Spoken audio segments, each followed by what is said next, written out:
Hello everyone. बेटा start करेंगे हम लोग। डाउट सेशन स्टार्ट कर रहे हैं। आप एक बार चेक कर लो मेरी वॉइस आ रही है, मेरी स्क्रीन विजिबल है। एक बार चेक करो, मुझे बताओ। हम लोग स्टार्ट कर रहे हैं जल्दी से बेटा। एक बार अगर आपको मेरी आवाज आ रही हो, मैं दिख रहा हूं आपको प्रॉपरली, तो एक बार ओके लिखो। हम लोग स्टार्ट कर रहे हैं डाउट सेशन। जल्दी से बता दो बेटा। गुड मॉर्निंग सबको। ठीक है, डाउट सेशन है और मैं फिर रिपीट कर रहा हूं आप लोगों को। डाउट सेशन में आप कुछ डाउट पूछ सकते हैं, है ना। और नहीं होगा तो फिर हम कुछ क्वेश्चंस करेंगे, कुछ चीजें मैं आपसे डिस्कस करूंगा। ठीक है। लास्ट टॉपिक काफी खतरनाक था हमारा। क्लियर। एक बार बता दो आपको आवाज आ रही है मेरी।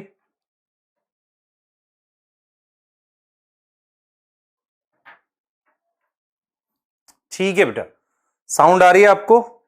हाँ, ये डाउट सेशन रहने वाला है। कुछ बात भी करेंगे, गाइडेंस। आपका एग्जाम पास आ रहा है, बहुत सारे बच्चों ने फॉर्म भी भरा होगा इस अभी आने वाले नीट का। उस पर कुछ डिस्कस कर सकते हैं, आगे की स्ट्रेटेजी किस तरीके से करना है आपने। ठीक है यार। Fate of ammonia once more, तो फेट ऑफ अमोनिया दोबारा पढ़ाने का मतलब नहीं है, मैं उसके डाउट बता दूंगा। अब तुम्हें फेट ऑफ अमोनिया नहीं समझ आया, वो 1 घंटे में पढ़ा है, छोटा सा टॉपिक है ना। अब तुम्हें, अब बहुत सारे बच्चे बेटा अमोनिया को NH2 लिख रहे हो कि NH4+। ये केमिस्ट्री का पार्ट है, तुम उसको NH4+ लिखो या NH2 लिखो, वो तुम अरेंज करोगे। ठीक है, मैं एक बार उसको बात कर देता हूं कि क्या क्या है। ठीक है, मैं कुछ टॉपिक लिख देता हूं, आप उसमें से पूछो। ठीक है, क्लियर।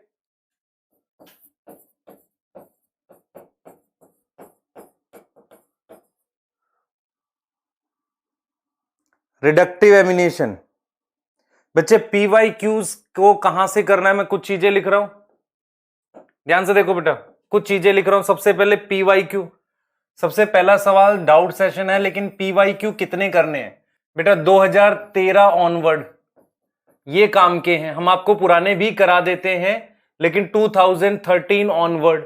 इस चैप्टर में 2016 में क्वेश्चन आया था, क्वेश्चन ही गलत था। मेरी बात समझो ध्यान से, मैं क्या कहना चाह रहा हूं आपको। 2016 में क्वेश्चन आया था, वो क्वेश्चन ही रॉन्ग था। मैक्रो एलिमेंट शायद पूछा हुआ था, वो चीज। ठीक है, क्लियर। लेक्चर समरी बेटा कल आएगी। अमाइड टॉक्सिसिटी बेटा, नॉड निफ, ये जीन्स होती हैं। ध्यान से सुनो, मैं आपको क्या बता रहा हूं, कुछ चीजें बता रहा हूं। चलो स्टार्ट करते हैं। ठीक है, आप कुछ चीजें पूछ रहे हो, उसके अकॉर्डिंग मूव करते हैं।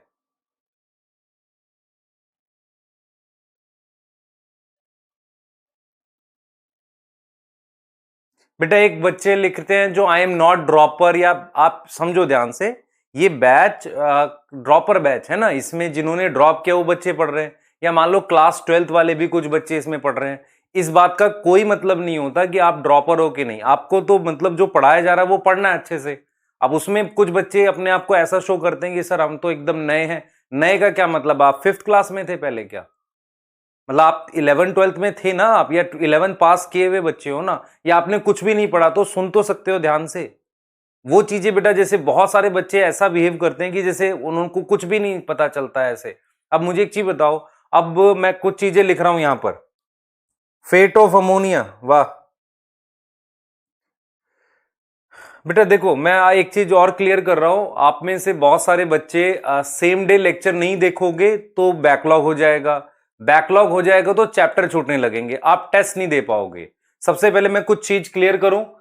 संडे को टेस्ट है आपका, एक्स्ट्रा टेस्ट है इस संडे को। इस संडे को एक्स्ट्रा टेस्ट है आपका मिनरल का प्लस ट्रांसपोर्ट, सिर्फ बायो का है। एक एक्स्ट्रा टेस्ट है, छोटा टेस्ट होगा, ज्यादा बड़ा नहीं, 60 क्वेश्चन के आसपास। ठीक है, हाँ। अब एक एक चीजें जरा समरी बेटा कल आएगा। अब सुन लो ध्यान से, सिलेबस लिखा हुआ है मैंने, मिनरल न्यूट्रिशन ट्रांसपोर्ट। बच्चे आपका देखो, आपके बड़े वाले टेस्ट जो होते हैं वो मान लो जितने भी दिन के गैप पे है। अगर हमारा कोई चैप्टर कंप्लीट होगा तो हम संडे को टेस्ट रखा करेंगे। मैं ये चीजें क्लियर करता हुआ चल रहा हूं आपको। कुछ चीजें सुनेंगे आप ध्यान से मेरी बात जो मैं बोल रहा हूं, ठीक है, कुछ चीजें बहुत ध्यान से सुनेंगे। चलो जो आपके पहले डाउट्स हैं, कुछ बच्चों को डाउट्स हैं, मैं पहले वही बता देता हूं, ठीक है। सबसे पहले भाई मैं ये क्लियर कर दूं, पीवाईक्यूज कितने करने हैं 2013 के बाद के। बहुत पुराने पीवाईक्यू अगर आपसे हो रहे हैं तभी करो, जैसे मिनरल न्यूट्रिशन में बहुत सारा ऐसा दे रखा है, एक्स्ट्रा डाटा था, वो नहीं करना। मैंने क्लास के स्टार्टिंग में ही बताया था कि मिनरल न्यूट्रिशन के प्रीवियस ईयर क्वेश्चन आपने वही करने हैं जो आपके 2013 के बाद से, क्योंकि नीट जो था फर्स्ट टाइम 2013 में लगा था, तो उसके बाद के क्वेश्चन करने हैं बेटा आपने, उससे पहले के नहीं। क्लियर है? अब टेस्ट की टाइमिंग मेरे से नहीं पूछेगा कोई भी, वो आपको ऑटोमेटिकली आ जाएगा। अपना चैप्टर तैयार करो, संडे को एक्स्ट्रा टेस्ट है आपका, बस, ठीक है। अब यूरियाइड वगैरह मैं बता रहा हूं एक बार, चलो ठीक है। फेट ऑफ अमोनिया रिवाइज कर देता हूं आपके लिए, फेट ऑफ अमोनिया को रिवाइज कर देते हैं। एक मिनरल के एब्जॉर्प्शन को लेकर बात कर सकते हैं, कुछ बच्चों की ये भी प्रॉब्लम है, ठीक है। चलो फटाफट से करते हैं भाई। हाँ, उसके आप पूछ सकते हो बच्चे। दो तीन चीज समझो ध्यान से आप लोग, आपको टेस्ट देना चाहिए, तो टेस्ट आपका जैसे भी मैं बीच में भी शेड्यूल कर सकता हूं। और टेस्ट कितनी देर का होता है, बायो का ज्यादा देर का होता नहीं है। मान लो अगर मुझे 45 क्वेश्चन का टेस्ट देना है तो 1 घंटे मोर देन इनफ है, ठीक है। 60 क्वेश्चन का देंगे तो ज्यादा 1 घंटा 15 मिनट 20 मिनट, इससे ज्यादा नहीं। आप आराम से 90 क्वेश्चन 1 घंटा 10-15 मिनट में कर सकते हो, ठीक है। क्लियर बच्चे? हेक्सोकाइनेज वगैरह मैं बता रहा हूं, हेट्रोसिस नहीं पता, आ जाओ। चलो ठीक है, मॉड्यूल का नहीं पूछो बेटा। जिसने लेट ज्वाइन किया है उसके लिए यही सलाह है कि करंट चैप्टर जिस भी सब्जेक्ट में करंट चैप्टर स्टार्ट हुआ करे, मान लो जो भी स्टार्ट हुआ आप उसको करने लग जाओ। और जैसे ही, ध्यान से सुनो बेटा, जैसे ही आपको टाइम मिले पुराना पढ़ो, और कोई तरीका नहीं है। और एक टारगेट रखो कि महीने भर में हम बैकलॉग कंप्लीट करेंगे। चलिए कुछ चीजें रिवाइज कर लेते हैं फटाफट से। Last topic fate of ammonia, जिसको भी प्रॉब्लम हुई सुन लो पहले ध्यान से। मैंने आपको 2-3 चीजें बताई थी। अमोनिया एक ऐसी चीज है जो किस फॉर्म में होगी, मैं कहूंगा NH3 की फॉर्म में होती है। पर NH3 तो गैस होता है, इसका मतलब प्लांट में या किसी भी चीज में वो NH4+ की फॉर्म में होता है। अब इस NH4+ से हम अमीनो एसिड बनाते हैं। तो सबसे पहले तो आपको यह समझ में आना चाहिए कि अमीनो एसिड बनाना, हमने अमोनिया से क्या बनाना, अमीनो एसिड बनाना है। अमीनो एसिड बनाने का सिर्फ एक प्रोसेस हम लोग पढ़ते हैं, ये देखें ध्यान से बेटा सब लोग। हम क्या करते हैं, कीटो एसिड लिखते हैं। अब ये एक कीटो एसिड है आपके सामने, मैं लिख रहा हूं यहां पर, ध्यान से देख लो बेटा। ये एक कीटो एसिड है जो मैंने लिखा। इस कीटो एसिड का क्या नाम है? इस कीटो एसिड का नाम है अल्फा कीटो ग्लूटारिक एसिड। अब व्हाट इज कीटो एसिड? अगर COH और कीटोन ग्रुप साथ में हो इसे कीटो एसिड कहते हैं। अब अल्फा का मतलब क्या होता है? जब भी आप ऑर्गेनिक में नाम लिखते हो पहला कार्बन फर्स्ट होता है, दूसरा अल्फा होता है। तो अल्फा कीटो ग्लूटारिक एसिड की एमिनेशन करते हैं। What is amination? देखो, एडिशन ऑफ ये NH2 ग्रुप को एमिनेशन कहते हैं। अब कुछ परेशान है, ये लिख रहे हैं कि ये लिख रहे हैं, भाई ये दोनों एक ही जैसी बात है। वो आप केमिस्ट्री के पार्ट पे देख सकते हो कि क्या लिखना है, वो आप अपने हिसाब से देखो। लेकिन आपको ये समझ में आना चाहिए कि अगर मैं NH2 ग्रुप यहां ऐड कर दूं, ठीक है, अब उसका मैकेनिज्म केमिस्ट्री का हिस्सा, मेरा पार्ट थोड़ी है उसको समझाना है कि वो ऐड कैसे होगा, कैसे जुड़ेगा, वो आप करो। लेकिन आपको ये समझ में आना चाहिए अगर मैं यहां NH2 ऐड कर दूं तो ये अमीनो एसिड बन जाएगा। ये क्या बन जाएगा? Amino acid. और अमीनो एसिड के लिए मैं यहां NH2 लगाऊंगा, यहां COH लगाऊंगा, यहां H लगाऊंगा, यहां CH2 और यहां CH2 और यहां COH। अब आपको अमीनो एसिड में से एक बेसिक स्ट्रक्चर तो आना चाहिए ना। अमीनो एसिड का क्या होता है बेटा? बेसिक स्ट्रक्चर अमीनो एसिड का ये होता है हमारे पास, देखो बच्चे, ये मेरे पास NH2 मान लो H और ये R, ये मेरे पास एक बेसिक स्ट्रक्चर होता है अमीनो एसिड का। तो ये R ग्रुप हो गया ना, दिस इज R ग्रुप। और ये अमीनो एसिड का नाम ग्लूटामिक एसिड है। अब आप में से कुछ बच्चे कह रहे थे रिडक्टिव एमिनेशन कैसे है? देखो भाई ये जरा, अगर मैं यहां पर NADPH से NADP बना रहा हूं, NADP प्लस बना रहा हूं तो मैं हाइड्रोजन हटा रहा हूं, तो ये ऑक्सीडेशन है, ये वाले स्टेप में ऑक्सीडेशन हो रही है, इससे ये बन रहा है, ऑक्सीडेशन हो रही है। इसका मतलब यहां से लेकर यहां तक क्या हो रही होगी, रिडक्शन हो रही होगी। आप देखो ना, अगर मैं NADPS से NADP प्लस बना रहा हूं ऐसे, तो ये ऑक्सीडेशन है, तो इसका मतलब इसकी रिडक्शन हो रही होगी ना, इसकी रिडक्शन होगी। तो इसे हम क्या बोल रहे हैं बेटा, रिडक्टिव एमिनेशन बोल रहे हैं। तो रिडक्टिव एमिनेशन से हम पहला अमीनो एसिड बनाते हैं जिसका नाम है ग्लूटामिक एसिड। फिर इस ग्लूटामिक एसिड का NH2 ग्रुप निकाल के हम क्या बना सकते हैं, दूसरे अमीनो एसिड बनाते हैं। अब बहुत सारे को ये प्रॉब्लम थी, देखो एक चीज और देखो बेटा, देखो इधर ध्यान से देखना, ये चीज देखो। तो हम क्या कर सकते हैं, इतनी बात समझ में आ गई, जल्दी बताओ।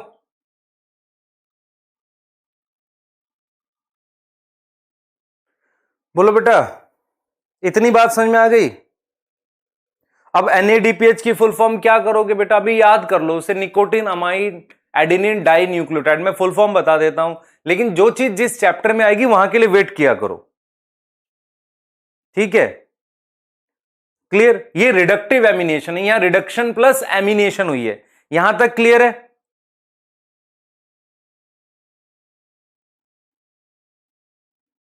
ठीक, रिडक्टिव एमिनेशन। हाँ भाई, एक समझदार बच्चा एक बार और क्या एक बार करना है इसमें, देखो भाई, दिस इज कीटो एसिड। अगर आपको कीटो एसिड नहीं समझ आ रहा है तो सुन लो, COH के बगल में ये, ठीक है, दिस इज कीटो एसिड। बेटा आप, मैं फिर रिपीट करता हूं कि जो बच्चे जिन्होंने बिल्कुल कुछ नहीं पढ़ रखा पहले का, मैं बिल्कुल मानता हूं ऐसा पॉसिबल है, लेकिन उनको मेहनत ज्यादा पड़ेगी। आप समझो इस चीज को, उनको मेहनत करनी पड़ेगी, बिना मेहनत करे नहीं होगा। गलतफहमी में मत रहना कि मैं कोई, या कोई भी आपको कोई ऐसी मतलब सडनली चीज देगा जिससे आप खा लोगे और आपको आने लगेगा, ऐसा नहीं होता है रियल में। आप इस चीज को समझ लो ध्यान से बेटा, हार्ड वर्क का कोई सब्स्टिट्यूट नहीं है, कोई शॉर्टकट नहीं होता, कोई ट्रिक्स नहीं होती, सब कहने की बातें होती हैं। अगर आपको मेहनत करना है तभी सिलेक्शन होता है, एकदम कोर से बता रहा हूं आपको मैं, अभी भी मैं बता रहा हूं आपको। आप में से बहुत सारे ऐसे हैं जो बिल्कुल ही नया पढ़ रहे हैं, मानते हैं इस बात को, लेकिन क्या आप उस सब्जेक्ट के साथ, उस टॉपिक के साथ थोड़ा जूझना चाहते हैं, मेहनत करना चाहते हैं? अगर लगोगे नहीं तो नहीं होगा। आप हर स्टेप पे सोचोगे ये कैसे हुआ, बिल्कुल जानो, लेकिन आप स्टार्टिंग के, जैसे आप में से नहीं पता, मान लो NADPH क्या होता है, मैंने आपको सिर्फ ये समझाया यहां पर कि NADPH से NADP, ये नहीं पता आपको, चलेंगे ना आगे बताएंगे इसको, लेकिन ये तो देखो ना कि हाइड्रोजन हटना ऑक्सीडेशन है यहां पर, तो इसका मतलब इधर रिडक्शन हो रही होगी। अब आप केमिस्ट्री में मोल कॉन्सेप्ट में थोड़ा बहुत रिडॉक्स तो पढ़े हुए हो ना, ऐसा थोड़ी कुछ भी नहीं पढ़ा हुआ। ये चीज समझो बेटा, आप में से नोड्यूल फॉर्मेशन बता रहा हूं बच्चे, क्लियर। बेटा ऐसे मतलब रोने से नहीं होता है, बहुत से बच्चे लगभग रोते रहते हैं, सर कुछ नहीं आया इस चैप्टर में समझ। कैसे नहीं आ गया भाई, तूने पढ़ा एक बार? कितनी बार NCERT पढ़ी बता मुझे। सर एक बार पढ़ी, एक बार में क्या होगा, एक बार में तो उनको समझ नहीं आता जिन्होंने कई बार पढ़ रखी है। मुझे बताओ जरा, जिन्होंने लास्ट ये जो टॉपिक फेट ऑफ अमोनिया पढ़ाया, कितनी बार रीड किया होगा? आज तक समझ में आया था? नहीं आया। कैसे आएगा जब डिटेल में पढ़ा हमने? इसे कहते हैं डिटेल पढ़ना। डिटेल पढ़ने का मतलब ये नहीं होता कि मैं आपको बाहर का पढ़ाऊं। मान लो मैं यहां ज्योग्राफी पढ़ाऊंगा, वो समझ आएगी, लेकिन वो आपके काम की नहीं है। तो डिटेल उसका पढ़ाना है आपको जो आपके काम का हो, ठीक है बच्चे। जो भी लेट ज्वाइन करता है उसके लिए सिर्फ बोल रहा हूं, आप जो भी चैप्टर नया स्टार्ट होता है उससे उस सब्जेक्ट को पकड़ लिया करो और करते रहो क्लास। और जैसे ही आप उस सब्जेक्ट को, जो नया चैप्टर स्टार्ट हो वहां से पकड़ लो और पीछे की फिर बैकलॉग कवर करो। और एक टारगेट रखो, मुझे 15 दिन में बैकलॉग कवर करना है,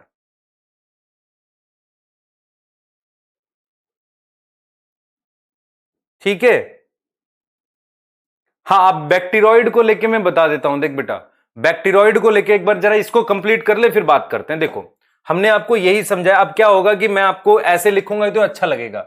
मैं आपको लिखूंगा अल्फा कीटो ग्लूटारिक एसिड, बिना स्ट्रक्चर के बनाऊंगा तो बहुत सारे बच्चों को पसंद आता है स्ट्रक्चर के बिना बनाना, और वहां पर NH4+ और साथ में NADPH लिख दूं, और मैं कहूंगा यहां से अमीनो एसिड बन गया glutamic acid. Glutamic acid, glutamic acid से, ध्यान से सुनो बेटा, ग्लूटामिक एसिड से मैं वापसी ये बना सकता हूं। तो इस स्टेप में मैं क्या करूंगा, किसी भी कीटो एसिड से, किसी भी कीटो एसिड से अमीनो एसिड बना लूंगा। इसे ट्रांस एमिनेशन कहते हैं। ट्रांस एमिनेशन का मतलब होता है कि आपने इसका इसका अमीनो ग्रुप इसको दे दिया, इसका अमीनो ग्रुप आपने इसको दे दिया, तो इसे ट्रांस एमिनेशन कहते हैं। हम ट्रांस एमिनेशन में कोई एनर्जी खर्च नहीं होती, जो भी खर्च हुई है वो रिडक्टिव एमिनेशन में खर्च हुई है NADPH की फॉर्म में। तो अभी के लिए तो सिर्फ इतना याद करो कि अल्फा कीटो ग्लूटारिक एसिड से आपने जो ग्लूटामिक एसिड बनाया था, उस ग्लूटामिक एसिड से आप दूसरा अमीनो एसिड बना रहे हो। ठीक है, मैंने आपको स्ट्रक्चर्स बताए थे बहुत सारे बच्चों को। मैंने कहा था पायरुविक एसिड से एलानिन बनता है। अब एक बच्चे का डाउट ये था, सर आप एक तरफ कह रहे हो एलानिन और एक तरफ कह रहे हो अमीनो एसिड। भाई अमीनो एसिड 20 प्रकार के होते हैं, उसमें से एलानिन एक टाइप है। आप समझ रहे हैं इस बात को? तो हमने 2 स्टेप में पढ़ा। पहले हमने फर्स्ट अमीनो एसिड बनाया ग्लूटामिक एसिड, फिर हमने इस ग्लूटामिक एसिड से दूसरा अमीनो एसिड बनाया, और वो कोई भी हो सकता, OA हो सकता है हमारे पास, OA से हम बना सकते हैं एस्पार्टिक एसिड। ठीक है, अब आपको मैं एक चीज बताता हूं। आप ये एक बच्चे का क्वेश्चन, तो ये अच्छा क्वेश्चन है, मैं आपसे जानना चाह रहा हूं, ध्यान से देखो। मैं ये लिख रहा हूं और मुझे बताना मैंने क्या किया। ये मेरे पास ये पायरुविक एसिड था। इस पायरुविक एसिड से मैंने क्या बनाया है, ध्यान दो बेटा। पायरुविक एसिड से मैंने ये बना दिया, यहां NH2 लगाया, यहां COH लगाया, ये H लगा दिया। Now this is alanine. Alanine एक अमीनो एसिड होता है जिसका R ग्रुप CH3 है। अब देखो जरा, मैंने यहां पर CH2 COH, ठीक है, पहले मैंने यहां अमीनो ग्रुप जोड़ा, ये OA है बेटा, ऑक्जेलो एस्टिक एसिड। ये 4 कार्बन का कीटो एसिड है। इसको जरा करें, यहां पर इसके एमिनेशन करें।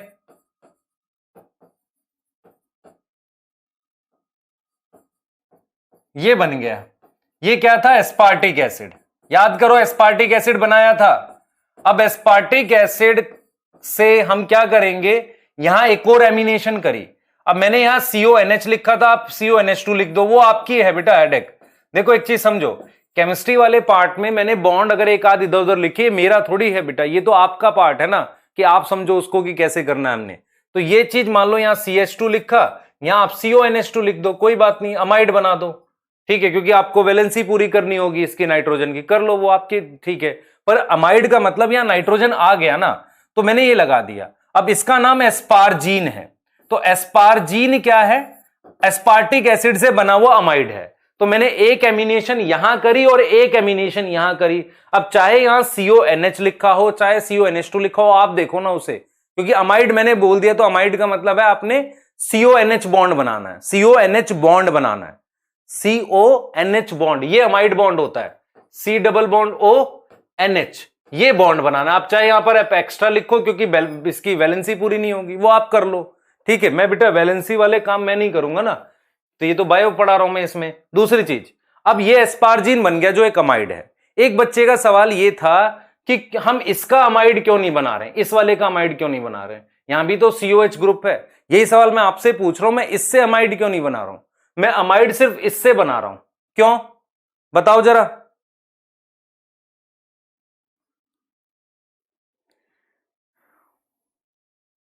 कल बेटा, कल नया चैप्टर स्टार्ट होगा, उसके साथ समरी का एक्स्ट्रा लेक्चर आ सकता है। ठीक है बच्चे, इटियोलेटेड होता है, आपको इटियोलेटेड वर्ड मिला कहीं पर, मैं बता देता हूं। अगर किसी प्लांट को लाइट ना दो और वो सफेद रह जाए, मतलब जैसे कोई सीड जर्मिनेट करता है ना, जब सीड को जर्मिनेशन कराते हैं, आप इटियोलेटेड शब्द का मीनिंग बता रहा हूं। इटियोलेटेड शब्द का मतलब है कि अगर कोई सीड को आप जर्मिनेट कराओ, ध्यान दो बेटा, किसी सीड को आप जर्मिनेट कराओ, हाँ भाई कोई बताएगा मुझे क्यों? देखो मैं इटियोलेटेड पहले बता दूं, यार एक वर्ड मुझे मिला इटियोलेटेड, अब एक बच्चा पूछ रहा था। इटियोलेटेड का मतलब होता है कि जब ये सीड है, सीड में से प्लांट निकलता है ना, तो जब उस पर लाइट पड़ती है तो ये ग्रीन हो जाता है, और अगर आप उसको डार्क में रखोगे ना, तो जो प्लांट निकलेगा वो व्हाइट होगा, ये वाला हिस्सा पूरा। इसे इटियोलेशन कहते हैं, this is etiolation. R group है, शाबाश बेटा, कुछ बच्चों ने सही बताया। देखो मैं क्या कह रहा हूं, देखो COH NH2 H और R में मेरे पास बेटा COH है। असल में ये दोनों ग्रुप प्रोटीन बनाने में इन्वॉल्व हो जाएंगे। मेरे पास R में होना चाहिए COH। आप तभी अमाइड बना सकते हो जब R में हो COH। R मतलब जो जैसे एलानिन कैसे लिखा है मैंने, देखो एलानिन ये है, एलानिन ये है ना बेटा,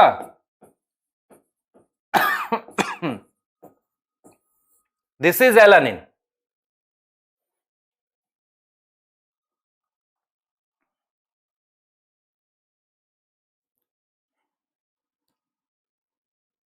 आ रहा है समझ?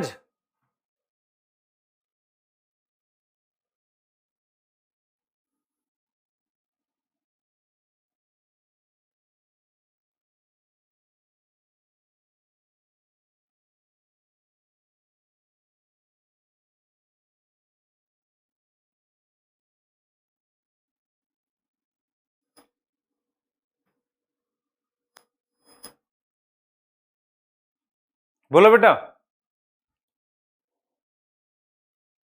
आवाज आ रही है नहीं आ रही? हाँ आ रही है, आवाज आ रही है ना बेटा? जल्दी बताओ।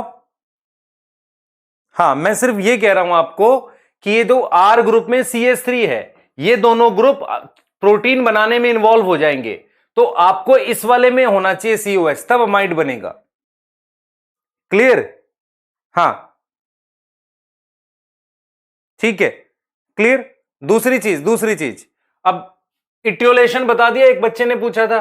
हाँ भाई यहां पे और क्या डिस्कस कर सकते हैं? यूरियाइड क्या होता है? यूरियाइड बेटा हमारे पास, यूरियाइड्स वो अमीनो एसिड्स होते हैं, वो अमीनो एसिड होते हैं जिनमें नाइट्रोजन कंटेंट ज्यादा है, नाइट्रोजन कंटेंट ज्यादा है, ठीक है। उसका एक एग्जांपल है आर्जिनिन। आर्जिनिन एक अमीनो एसिड होता है बेटा। तो ureides are not a single compound, group of compound जिनमें नाइट्रोजन कंटेंट ज्यादा है। तो असल में जिनके अंदर रूट में नीचे बनता है, नाइट्रोजन बनता है, वहां पर इसको यूज करते हैं, यूरियाइड की फॉर्म में ऊपर ट्रांसपोर्ट करते हैं। ठीक है, क्लियर? हाँ बच्चे, अच्छा नाइट्रोजन अपॉन कार्बन रेशियो, ये देखो जरा, ये देखो एक मिनट मेरी बात सुनो ध्यान से।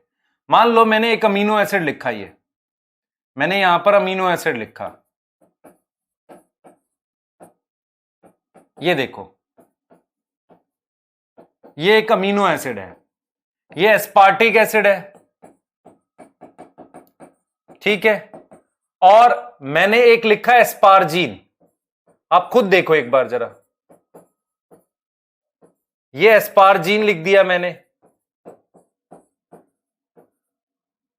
तो ये जो बना है इसमें नाइट्रोजन अपॉन कार्बन रेशियो, यहां एक नाइट्रोजन है, यहां दो नाइट्रोजन है, तो इसका नाइट्रोजन अपॉन कार्बन रेशियो ज्यादा होगा ना इस वाले का। ये चीज समझ में आ रहा? Nitrogen upon carbon ratio amide का ज्यादा होता है अमीनो एसिड से, इतनी बात याद रखनी हमने। बच्चे यूरियाइड आप समझते नहीं, आपने फर्स्ट टाइम तो पहले नाम सुना, आपको ये नहीं पता बेसिक अमीनो एसिड कौन से। सुन लो पहले, बेसिक अमीनो एसिड तीन होते हैं, histidine, lysine, arginine. Histidine, lysine, arginine तीन बेसिक अमीनो एसिड हैं। इसमें से जो आर्जिनिन होता है उसमें 4 नाइट्रोजन होती है, तो आर्जिनिन को हम क्या मानते हैं? एक नाइट्रोजन रिच अमीनो एसिड मानते हैं। ऐसे ही एक और अमीनो एसिड होता है, आप जब वो पढ़ोगे ह्यूमन फिजियो तो उसमें पढ़ाया जाएगा सिट्रुलिन। सिट्रुलिन में भी बेटा नाइट्रोजन एक्स्ट्रा होती है। तो जो भी कंपाउंड जिनमें नाइट्रोजन एक्स्ट्रा होती है उन अमीनो एसिड जैसे कंपाउंड को यूरियाइड बोलते हैं। क्लियर है? ठीक है बेटा। बच्चे देखो, आप में से जो भी है अपना नीट के लिए क्वेश्चन सॉल्व करते रहो। अगर आप ड्रॉपर बैच में हैं और आप चाहते हैं कि हमारा टाइम वेस्ट भी ना हो, तो आप क्या करो, क्वेश्चन ही सॉल्व करो फिर। ठीक है, क्लियर?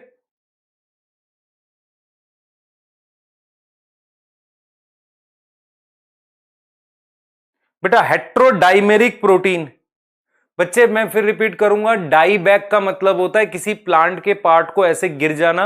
आपने वो सब नहीं करना, आपने सिर्फ सिम्टम्स वो याद करने हैं जो एनसीईआरटी में दे रखे हैं। एक्स्ट्रा सिम्टम मैंने कहा था आपको कि एक होता है मेरे पास ब्राउन, मतलब little leaf disease, brown heart disease, ये सब नहीं करनी, क्योंकि ये 2013 से पहले आता था, उससे पहले का नहीं आएगा। क्लियर? बोलो जल्दी बेटा। ठीक है, हाँ नोड्यूल फॉर्मेशन। मोबाइल इन मोबाइल बता देता हूं।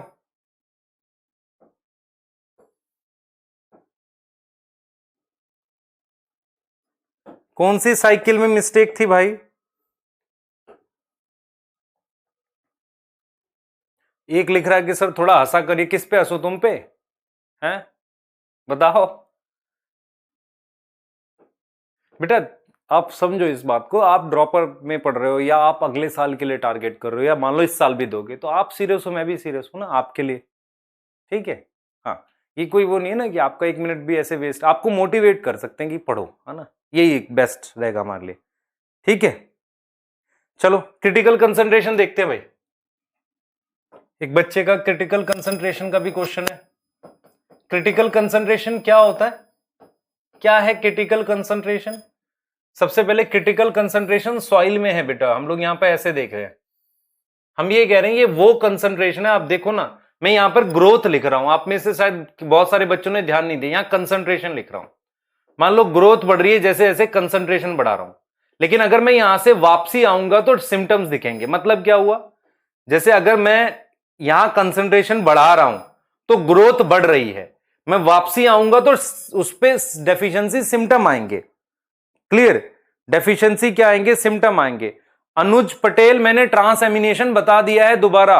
आप दोबारा पूछोगे मैं 5 बार बता दूंगा, लेकिन वो आप देखो तो सही ध्यान से।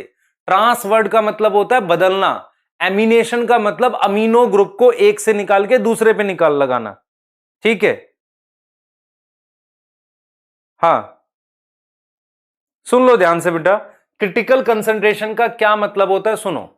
मुझे मिनिमम, मान लो मैं कहता हूं कि आपको 20 ग्राम सोडियम चाहिए, आपकी बॉडी को अगर मैं 19 ग्राम दूंगा तो कोई सिम्टम आएंगे। तो जो 20 ग्राम है, जिससे कम अगर मिलेगा तो सिम्टम आएंगे। ठीक है, ग्रोथ के लिए मुझे उतना चाहिए ही 20 ग्राम। तो मिनिमम कंसंट्रेशन जिसके कम होने पर डेफिशिएंसी सिम्टम आते हैं, उसे कहते हैं क्रिटिकल कंसंट्रेशन। क्लियर बेटा? हॉर्टिकल्चर होता है फ्लावर से रिलेटेड इंडस्ट्री। हॉर्टिकल्चर जो होगा हमारे पास, फ्लावर से रिलेटेड इंडस्ट्री होती है। हाँ अशरफ बेटा देख, लेट ज्वाइन का मैं बार बार एक ही बात बोलता हूं। लेट ज्वाइन वाले बच्चे क्या करा करो, जो नया चैप्टर कहीं से कल से फोटोसिंथेसिस स्टार्ट हो रहा है उस पे लग जाना बिल्कुल सही से। उसके बाद पुराने वाले का एक टारगेट बनाओ, ऐसे नहीं कि रैंडम पढ़ रहे हैं। पुराने वाले का टारगेट बनाओ कि हम इतने दिन में इसको कंप्लीट करेंगे, और कोई तरीका नहीं है बेटा।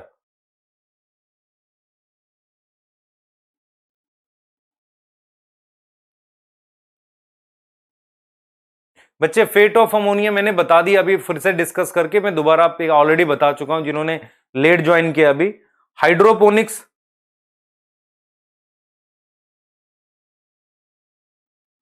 बच्चे मैग्नीशियम और मैग्नीज में डिफरेंस नहीं पता आपको? अलग अलग चीजें हैं, तो अलग अलग चीजें होंगी तो काम भी तो अलग अलग होगा। एलिमेंट ही अलग अलग है। एक पूछ रहा है मैग्नीशियम और मैग्नीज में क्या डिफरेंस है, बताओ। ये कोई बात हुई? बच्चे नेक्रोसिस डेथ ऑफ टिश्यू को कहते हैं।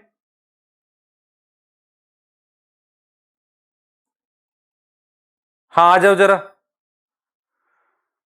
नोड्यूल फॉर्मेशन में देखो क्रिटिकल कंसंट्रेशन समझ आना चाहिए। और देखते हैं जरा, और जो एक चीजें दिक्कत है आप लोगों को भाई, नोड्यूल फॉर्मेशन में प्रॉब्लम कहां है, सुन लो ध्यान से। आप में से जो 2-1 लोगों को प्रॉब्लम लगी वो इस तरह की लगी कि मान लो मेरे पास ये रूट है, ये रूट है ऐसे, ठीक है, रूट हेयर है ये, दिस इज रूट हेयर। मेरे पास राइजोबियम, ये मान लो एक राइजोबियम बैक्टीरिया है, दिस इज राइजोबियम बैक्टीरिया। सबसे पहले बहुत सारे बच्चों को ये नहीं समझ में आई ये फ्री लिविंग है कि सिम्बायोटिक है। ये फ्री लिविंग होता है राइजोबियम, ये फ्री लिविंग है। और फ्री लिविंग में भी सैप्रोफिटिक होता है, मतलब डेड और डिकेइंग पे खा रहा है। लेकिन जब प्लांट कुछ केमिकल रिलीज करता है, समझ लो इस बात को, बहुत इंपॉर्टेंट है, प्लांट कुछ केमिकल रिलीज करता है तो उस केमिकल के रिस्पॉन्स में राइजोबियम, उस केमिकल के रिस्पॉन्स में जो राइजोबियम है वो वहां से यहां आ जाता है। मतलब प्लांट कोई केमिकल रिलीज करता है, समझो ध्यान से, उसकी वजह से राइजोबियम यहां आ जाता है। तो राइजोबियम यहां आके मल्टीप्लाई करता है बहुत तेजी से, और मल्टीप्लाई करके रूट हेयर की कर्लिंग करा देता है। कर्लिंग ऑफ रूट हेयर से क्या फायदा होता है, देखो कर्लिंग करा दी रूट हेयर की। जब कर्लिंग करा देता है तो राइजोबियम इस कम स्पेस में यहां पर एंजाइम रिलीज कर पाता है। देखो जब रूट हेयर ऐसे कर्ल हो जाती है ना बेटा, कर्लिंग हो रखी रूट हेयर में एंजाइम, ठीक है, एंजाइम रिलीज कर देता है राइजोबियम ऐसे, और यहां से पेनिट्रेट कर जाता है। पेनिट्रेट का मतलब एंटर कर गया रूट हेयर में, रूट हेयर में एंटर कर गया तो सेल में एंटर कर गया, और फिर राइजोबियम इनर पार्ट में जाता है। अब बहुत सारे बच्चों को यह समझ में नहीं आया इनर में क्यों गया। बेटा देखो ये कॉर्टेक्स है, रूट में सबसे बाहर वाली लेयर होती है एपिडर्मिस, उसके बाद मेरे पास क्या होती है, कॉर्टेक्स होती है। कॉर्टेक्स के बाद हमारे पास आ जाती है अंदर वाली कॉर्टेक्स। तो अंदर वाली कॉर्टेक्स के पास में जाइलम फ्लोएम है। तो अगर मैं यहां नोड्यूल बनाऊंगा तो कनेक्शन यहां नहीं बनेगा, मुझे कहां बनाना पड़ेगा, मुझे एंडोडर्मिस भी इंक्लूड करनी पड़ेगी, कुछ लेयर। देखो दिस लेयर इज, मान लो एंडोडर्मिस है, दिस इज एंडोडर्मिस है ना, एंडोडर्मिस है, दिस इज एंडोडर्मिस। और उसके बाद मेरे पास पेरीसाइकिल होती है, उसके बाद मेरे पास क्या होती है, ये पेरीसाइकिल होती है।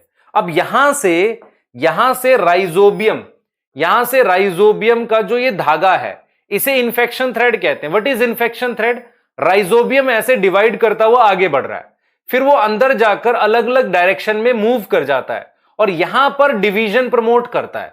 डिवीजन प्रमोट करता है किसकी, कॉर्टिकल सेल्स की, फिर उसके अंदर चला जाता है। तो राइजोबियम बाहर रहते हुए ही डिवीजन प्रमोट कर सकता है, ऐसा नहीं है कि उसको जरूरी है बहुत अंदर जाएगा। कुछ वो डिवीजन बाहर रह के प्रमोट करता है, कुछ फिर वो सेल के अंदर जाकर भी प्रमोट करता है। मेन चीज क्या होती है जो आपको दिमाग में रखनी है कि डिवीजन प्रमोट करने के लिए राइजोबियम को एक केमिकल रिलीज करना होता है जिसे साइटोकाइनिन कहते हैं, और हमारे पास दूसरा केमिकल प्लांट से आता है जिसे ऑक्सिन कहते हैं। तो दोनों ने मिलकर वो केमिकल बनाया।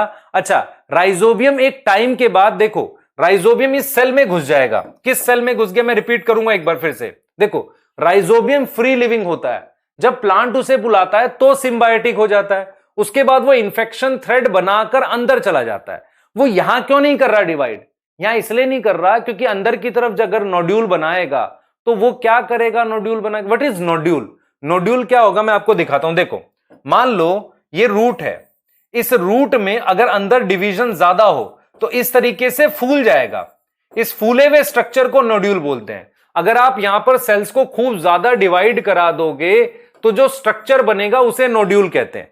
तो हम यहां पर सिर्फ आपको यह समझा रहे हैं बेटा कि जैसे मान लो आप उस पर्टिकुलर जगह पे डिवीजन प्रमोट कर दो, ऐसे डिवीजन करके खूब सारे सेल बन गए, तो ये बहुत सारे सेल्स के ग्रुप को नोड्यूल बोलते हैं। और ये रूट में कैसे दिखता है, जब आप कोई रूट बनाओगे तो उसमें ये उभरा हुआ स्ट्रक्चर दिखता है जिसे हम कहते हैं बल्ज, फूला हुआ स्ट्रक्चर दिखता है, इसे नोड्यूल कहते हैं, ये नोड्यूल बनता है। अब इनमें से किसी इन सेल्स में राइजोबियम घुस गया है, राइजोबियम घुस गया, उसने डिवाइड करा, राइजोबियम ने डिवाइड करके खूब सारे सेल भी बनाए, लेकिन एक टाइम के बाद राइजोबियम ऐसी शेप का स्ट्रक्चर बन जाएगा, इसे बैक्टीरॉइड कहेंगे। तो बैक्टीरॉइड राइजोबियम का नाम है, बैक्टीरॉइड राइजोबियम का नाम है जो अब डिवाइड नहीं करता, खुद डिवाइड नहीं करेगा। बैक्टीरॉइड क्या करेगा, नाइट्रोजन फिक्सेशन करेगा। तो बैक्टीरॉइड जैसे काफी सारे सेल होंगे किसके अंदर, ये प्लांट का सेल है बेटा, मैं यहां पर लिख रहा हूं कॉर्टिकल सेल। कुछ बच्चों को नहीं पता what is cortical cell. Cortical cell का मतलब है कॉर्टेक्स का सेल। इस कॉर्टिकल सेल के अंदर हमारे पास क्या है, राइजोबियम है। यहां तक समझ आ रही है, जल्दी बताओ, क्लियर है ये?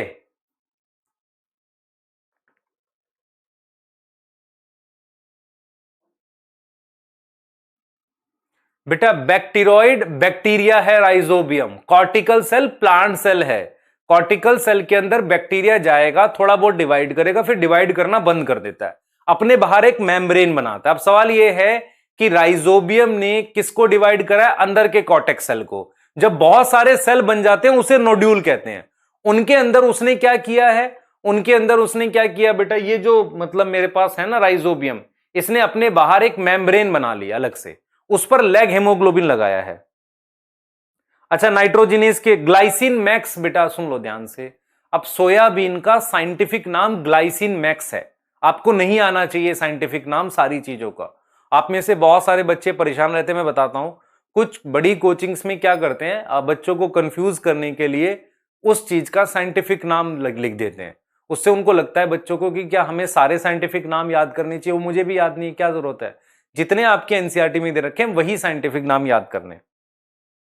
बैक्टीरियोइड और बैक्टीरिया में यह फर्क है, राइजोबियम नॉर्मल बैक्टीरिया है और बैक्टीरियोइड का मतलब होता है वो बैक्टीरिया जिसमें डिवीजन होनी बंद हो गई है। कैलमोड्यूलिन क्या होता है बेटा? Calcium binding protein. कैल्शियम के रोल में मिलेगा आपको, कैल्शियम बाइंडिंग प्रोटीन होती है।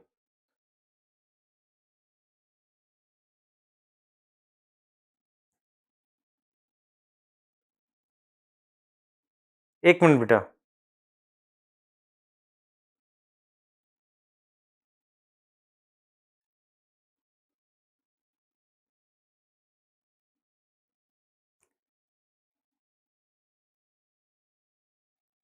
ठीक है। मोबाइल इमोबाइल बता रहा हूं बेटा। एरोपोनिक्स क्या होता है आपको बता देते हैं। एरोपोनिक्स एक बच्चे ने पूछा है। हाइड्रोपोनिक्स में ही क्या होता है, हम लोग क्या करते हैं, प्लांट को ऐसे रखा हुआ है हमने, इस तरीके से प्लांट को लगाया हुआ है। ये प्लांट है, इस प्लांट में क्या है, ये रूट है उसकी, तो उसकी रूट में नीचे से स्प्रे जाता है। ये स्प्रे जा रहा है पानी में। देखो हाइड्रोपोनिक्स में हमने पढ़ा था ना, ये रूट जो होती है पानी में इमर्स रहती हैं। तो एरोपोनिक्स क्या होता है, एरोपोनिक्स में रूट्स जो है ना, रूट्स नॉट इमर्स्ड, पानी में डूबी भी नहीं होती। तो कैसे होती है, वो स्प्रे ऑफ वाटर जाता रहता है, मतलब पानी का स्प्रे लगता है रूट पे ऐसे, उसे एरो एयर एयर है ना, एयरपोनिक्स। ठीक है, नहीं करना बेटा ये तो। वैसे फोटोलिसिस बेटा पानी का टूटना, फोटोसिंथेसिस में पढ़ेंगे, पानी टूटता है फोटोसिंथेसिस में। बच्चे सबसे बेवकूफी भरी बात मैं फिर रिपीट कर रहा हूं, सबसे बड़ी बेवकूफी भरी बातें क्या होती है, जब बच्चे हमसे ये पूछते हैं कि सर हमें ये बताओ कि हमें एम्स दिल्ली में जाना है, कैसे जाया जाए। मैं आपसे ये पूछूंगा कि आपको मैं अगर ये बोलूं कि बेटा आपने क्या करना, आज से 20 साल बाद ये करना है, आप क्या बता पाओगे, आप कर पाओगे कि नहीं? एम्स दिल्ली या किसी भी बड़े कॉलेज में जाने का सपना देखने से पहले अपने आप को आपने क्या करना है, आप देखो आप कितना कैसे पढ़ रहे हो। सबसे पहले वो देखो आप, क्या आप डेली का डेली सारा काम कर पा रहे हो, पहली बात। दूसरी बात, आप में से बहुत सारे बच्चे कहते हैं कि सर मैं पूरा एकदम मोटिवेटेड हूं, बिल्कुल सब पढ़ दूंगा जो आप बोलोगे। ऐसे सब फालतू की बातें होती है। क्या आप डेली का डेली सारा पढ़ के समझ पा रहे हो? क्या आप सारे क्वेश्चन लगा रहे हो? क्या आपने कोई प्लान बनाया है कि मैं जो डेली की डेली क्लास आती है उसको देखने के बाद, डीपीपी सॉल्व करने के बाद वीक में 1 दिन या 2 दिन खुद की रिवीजन का भी निकालूंगा? ऐसा कोई प्लान बनाया आपने? या आपने सारे सिलेबस को अच्छे से कर रहे हो? जब तक आप खुद का सिलेबस कंप्लीट नहीं करोगे अच्छे से, तब तक कहीं नहीं होगा बेटा। मैं फिर बता रहा हूं ये चीज, ये बच्चों को नहीं समझ में आती है। आपको लगता है मैं डिमोटिवेट कर रहा हूं, नहीं, मैं सिर्फ ये कह रहा हूं कि बहुत बड़े टारगेट्स बनाने से पहले छोटे टारगेट बनाओ। छोटे टारगेट का मतलब, हमने बेटा हमेशा से ये बोला है, छोटी छोटी लड़ाई जीतकर ही बड़ी वॉर जीती जाती है। मतलब क्या हुआ, आप अगर डेली जीतोगे, डेली जीतने का मतलब ये हुआ कि अगर आप डेली के डेली टारगेट पूरे करते रहोगे तो उस दिन एक बड़ा टारगेट अचीव होगा। लेकिन बहुत सारे बच्चे क्या करते हैं, डेली टारगेट पूरा नहीं होता, वो सीधे बात करते हैं सर क्या एम्स दिल्ली में रैंक 1 ले आऊंगा मैं? बेटा बिल्कुल ले आएगा, सपने में तो आती है रैंक 1। आप क्यों नहीं समझ रहे हैं कि बहुत ज्यादा competitive exam, it is difficult then IIT. Reason is that कि आईआईटी में बेटा हाफ नंबर में, जैसे मान लो मैं कहता हूं 360 मार्क्स का पेपर है, 180 में भी सिलेक्शन हो जाता है, कॉलेज मिल जाता है गवर्नमेंट, एनआईटी 200 पे मिल जाएगा। लेकिन नीट में नहीं मिल रहा है ना, तो ये ज्यादा मुश्किल है। आप समझो इस बात को। तो आपको सबसे पहले खुद को क्या करना पड़ेगा, डिसिप्लिन करना पड़ेगा कि आप डेली का डेली काम पूरा कर रहे हो। अगर आप डेली का टारगेट पूरा कर रहे हो, सारे एग्जाम में अच्छा स्कोर कर रहे हो, तभी होगा, नहीं तो नहीं होगा बेटा। ये क्लियर? ये बेटा मैं झूठी बातें सर बेटा, बिल्कुल ये सब फर्जी बातें हैं, ये नहीं होगा। आपको सबसे पहले चीजों में मक्कारी नहीं खोजनी। मक्कारी इन द सेंस, सर इसका कोई शॉर्टकट बता दो ना। क्यों बताना है शॉर्टकट, बताओ मुझे जरा। शॉर्टकट्स याद कैसे रहेंगे तुम्हें? मान लो जैसे क्या हो रहा है अभी, बहुत सारे बच्चे क्यों परेशान है, उनको ऐसा लग रहा है कि सर कोई रोल का निमोनिक्स बना के दे दें। मान लो दिक्कत क्या होगी, जब आप निमोनिक्स बनाने की हैबिट लग जाती है ना, तो वो क्या हैबिट हो जाती है कि आपके पास 50 तरह के निमोनिक्स हैं, फिर उनको भी याद करने के लिए एक निमोनिक बनाना पड़ेगा। आप समझ रहे हो? तो हमें सबके निमोनिक्स नहीं, जहां जरूरत होगी वहीं बनाएंगे। क्लियर है?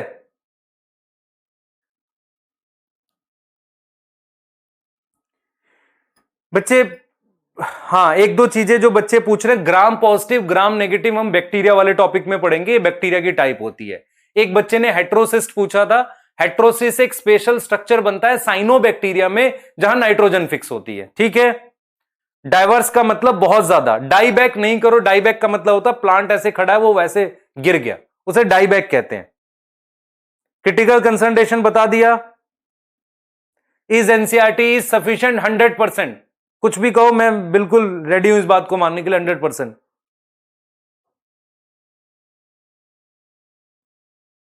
बच्चे सल्फर के लिए मैं बार बार रिपीट कर रहा हूं, सल्फर इमोबाइल में है, सल्फर मैक्रो एलिमेंट है, याद रखना सल्फर मोबाइल नहीं है बेटा, सल्फर इमोबाइल में आएगा। It is not mandatory to join doubt class, doubt class उसी के लिए जो डाउट पूछना चाहता है, ऐसा नहीं है, मैंने बार बार बोला बेटा आपको, मैं फिर बार बार इस बात को बोलता हूं कि जैसे मान लो पीवाईक्यूज के आंसर आप तब देखो जब आपको जरूरत लग रही है, आप लाइव डाउट क्लास भी तब लो जब आपको जरूरत लग रही है। It is only for you, अगर आपको कोई डाउट है अपना पूछ लो, मैं फटाफट से बता रहा हूं। कोरेलॉइड रूट बता देता हूं बेटा, कोरेलॉइड रूट बता देता हूं, फिर क्वेश्चन देख लेंगे कुछ। आ जाओ, देखो बच्चे, मेरे पास एक प्लांट होता है जिसका नाम साइकस है, साइकस की लीफ ऐसे होती हैं, आपने देखा है, ये उसकी नॉर्मल रूट है, टैप रूट कहते हैं। उसकी रूट का एक हिस्सा ऐसे ऊपर एयर में आ जाता है, दिस इज रूट, ये रूट है जो ऊपर आ गई, ऐसे ये रूट है जो एयर में आ गई है। इस रूट के अंदर साइनोबैक्टीरिया रहते हैं, तो ये साइकस के अंदर है बेटा, साइकस प्लांट है जो मेरे पास ऐसी लीफ होती है उसकी, आपने देखा हुआ है बेटा, साइनोबैक्टीरिया रहते हैं उसके अंदर। तो साइनोबैक्टीरिया क्या करते हैं, नाइट्रोजन फिक्स करते हैं, और इस रूट का नाम क्या है, कोरेलॉइड रूट। तो कोरेलॉइड रूट उस रूट का नाम है जो साइकस की है, साइकस प्लांट है उसकी रूट है, और उस रूट में साइनोबैक्टीरिया रहता है। बच्चे एनसीईआरटी बुक्स में नोट्स मत बनाओ, अभी अभी आपको प्रॉपर नोट्स बनाने चाहिए रजिस्टर में, और उन्हीं को बार बार रिवाइज करो, ठीक है। सिम्बायोटिक एंटू फिक्सेशन, हेक्सोकाइनेज, बेटा सुनो ध्यान से, हम लोग बहुत सारे एंजाइम पढ़ेंगे, एक हेक्सोकाइनेज ग्लाइकोलिसिस का फर्स्ट एंजाइम है। ग्लाइकोलिसिस कहां पढ़ेंगे, रेस्पिरेशन इन प्लांट का, उसके फर्स्ट एंजाइम का नाम हेक्सोकाइनेज है। नॉस्टोक, श्रिया पीवाईक्यूज, बेटा क्वेश्चन आज आपको असाइनमेंट मिल जाएगा, कल उसके आंसर मिल जाएंगे, आज आपको उसका असाइनमेंट मिल जाएगा पीवाईक्यू का क्लास के बाद। ग्राम बोला बेटा, ग्राम हेक्सोकाइनेज बता तो दिया, रेस्पिरेशन इन प्लांट में ग्लाइकोलिसिस पढ़ेंगे, वहां पर हमारे पास हेक्सोकाइनेज एंजाइम होता है। काइनेज शब्द का मतलब होता है एटीपी इन्वॉल्व होना, और उसमें Mg+2 एज अ को फैक्टर चाहिए। हाँ फर्स्ट फेज वाले में बेटा एक गड़बड़ थी, आप देख लें ध्यान से, एक मिनट रुक जाओ, फर्स्ट फेज वाले में गड़बड़ थी, देखो ध्यान से सब बेटा। फर्स्ट फेज वाला जो हमने पढ़ा था, हमने यही कहा था कि मान लो किसी सेल में आप स्टडी कर रहे हो मिनरल एब्जॉर्प्शन की, तो मैंने यही चीज आपको बताई थी कि सेल वॉल जो है वो एपोप्लास्ट का पार्ट लेते हैं। तो इसमें क्या होगा, बाहर वाले में ये फास्ट आएगा, पैसिव आएगा, है ना, पैसिव आता है, और ये एपोप्लास्ट रीजन है।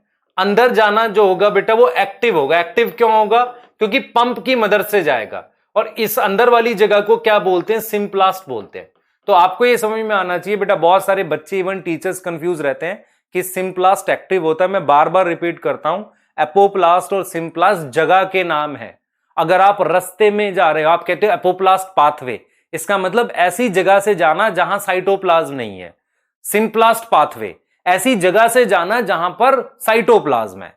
तो सिम्प्लास्ट और एपोप्लास्ट पाथवे दोनों पैसिव होते हैं, लेकिन अगर आपसे कहा जाए कि एपोप्लास्ट से सिम्प्लास्ट में मिनरल का जाना ये एक्टिव है, तो सिम्प्लास्ट शब्द का मतलब है लिविंग स्पेस जहां पर साइटोप्लाज्म होता है, एपोप्लास्ट का मतलब है जहां पर साइटोप्लाज्म नहीं होता। क्लियर बेटा, हैंड रिटन नोट्स मिलेंगे, हां दोबारा लिख रहा हूं मैं, कुछ चैप्टर्स के आपको अवेलेबल कराऊंगा। एनसीईआरटी फिंगर टिप के लिए बेटा मैं आपको एक चीज बताता हूं, आपको जैसे बहुत सारी चीजें आप ऑब्जर्व करोगे, इस बार नीट का पेपर आएगा जब मेरी बात ऑब्जर्व करना। हुआ क्या है, रिसेंट टाइम में नीट के पेपर की बायो डिफिकल्ट नहीं आ रही है, तो एनसीईआरटी फिंगर टिप के कुछ क्वेश्चंस मुश्किल हैं। अगर आप उनको पढ़ के परेशान ना हो तब तो बुक बना सकते हो, नहीं तो ऐसा जरूरी नहीं है। आपको जितने डीपीपीस दिए जा रहे हैं वो मोर देन इनफ है, और अगर आप उन्हीं को बार बार रिवाइज करोगे तो आपको टॉपिक आ जाएगा। तो आपने लास्ट में भी उन्हें ही रिवाइज करना है। तो जैसे अगर मान लो मैं कहता हूं कि भाई 4 लेक्चर हुए और पीवाईक्यूज मिला के 150 200 क्वेश्चन मिनरल न्यूट्रिशन के अगर आपको मिल गए, मैं हर चैप्टर के कंबाइन असाइनमेंट भी अरेंज कर देता हूं। तो 200-250 क्वेश्चन अगर हम आपको दे रहे हैं तो उतना काफी है। ठीक है बेटा, कैलोज नहीं पढ़ना बेटा, हैंड रिटन जरूरी नहीं है। मैं फिर एक बार आपको नोट्स के लिए क्लियर कर दूं, जरा देखो हम कैसे बना रहे हैं नोट्स, ध्यान से सुनेंगे सब लोग। ठीक है, देखो आपके पास 3 सोर्स हैं, एक है एनसीईआरटी, एक है जो हम पीडीएफ देते हैं आपको क्लास की, और एक मैं साथ में हैंड रिटन दे रहा हूं। मान लो आपने क्या करना, रजिस्टर में बनाने प्रॉपरली नोट्स, आप इस पीडीएफ यूज करके बना लो, उसमें एनसीईआरटी पढ़ के पॉइंट ऐड कर लो। कुछ बच्चों की हैबिट होती है नोट्स बनाने को लेके कैसे बनाते हैं, वो तीनों चीजें लेकर बैठ जाते हैं, उसमें से मेन मेन पॉइंट उठा के लिखते हैं। वो गलत हैबिट है। तरीका क्या होता है, किसी एक को पूरा लिख लो और बाकी 2 को पढ़ के एक्स्ट्रा पॉइंट उसमें ऐड कर दो। जैसे मान लो आपने क्या किया, क्लास की पीडीएफ वाले को पूरा अपना सोच के लिख लिया। अब जैसे बहुत सारे कहते हैं कि सर आप पूरी लाइन क्यों नहीं लिखते, बेटा नोट्स शॉर्ट में लिखे जाते हैं। अगर मैं पूरी लाइन लिखूंगा तो वो तो बुक हो गई ना, बुक लिखना पॉसिबल थोड़ी होता है क्लास में।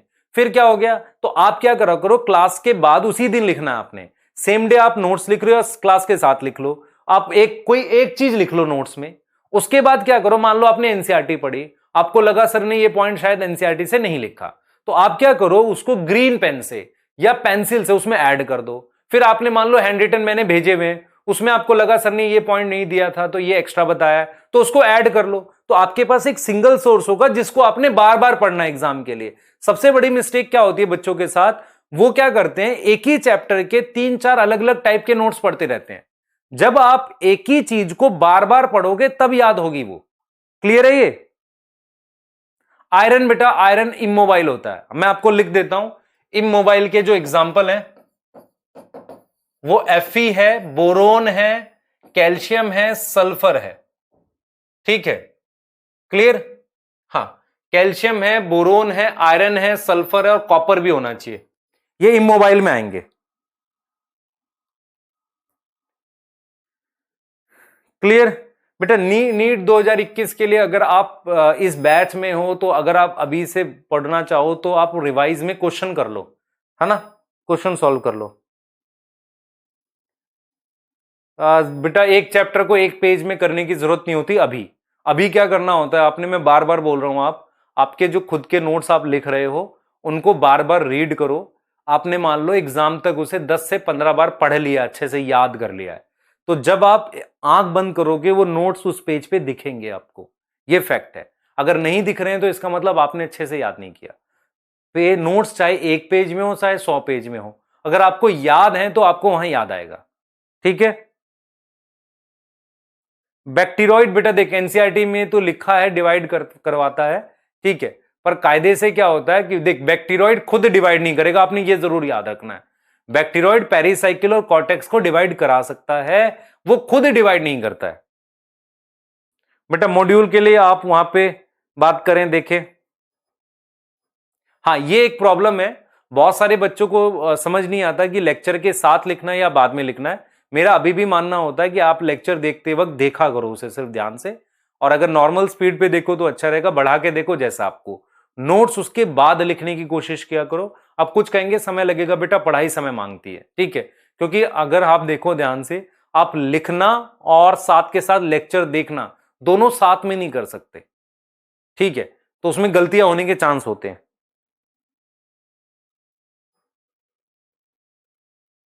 बेटा सिर्फ एनसी जो आप सवाल पूछते हो ना, सिर्फ एनसीईआरटी कर लें काफी होगा। आप सिर्फ एनसीईआरटी कर पाओ ये भी बहुत मुश्किल काम है, आप समझ नहीं रहे हो। एनसीईआरटी में बहुत डीप लाइनें लिखी हैं। जो टीचर बोलते हैं कि नहीं एनसीईआरटी से नहीं आता है, बेटा मैं प्रूव करूंगा आपको एग्जाम आने के बाद। एग्जाम आने दो, फिर मैं प्रूव करता हूं कि एनसीईआरटी से सब आता है।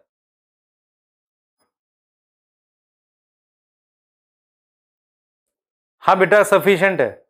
काइनेज बेटा एटीपी से रिलेटेड है, नाइट्रोजिनेज के लिए बता देते हैं बच्चे, मैं फिर रिपीट कर रहा हूं, gram positive, gram negative staining को लेके 2 प्रकार के बैक्टीरिया हैं जो हम बायोलॉजिकल क्लासिफिकेशन में पढ़ेंगे। अभी के लिए आपने सिर्फ ये याद कर लेना है कि फ्रैंकिया ग्राम पॉजिटिव बैक्टीरिया है और राइजोबियम ग्राम नेगेटिव। अभी याद कर लेना है, जब हम बायोलॉजिकल क्लासिफिकेशन पढ़ेंगे वहां डिटेल पढ़ेंगे। नाइट्रोजिनेज देख लो बेटा, देखो टॉक्सिसिटी बता रहा हूं बेटा। बच्चे देखो, मॉड्यूल की आप वो कर सकते हो, क्वेश्चंस बना सकते हो। थ्योरी की तो आपको क्लास में पढ़ रहे हो, थ्योरी की एज सच नीड नहीं है। मॉड्यूल के आप क्वेश्चन बना लो, है ना। थ्योरी की एज सच नीड नहीं है, आप मॉड्यूल के क्वेश्चन बना लो, ठीक है। हाँ, अब देखो मैं नाइट्रोजिनेज बता देता हूं, फिर क्वेश्चन करते हैं।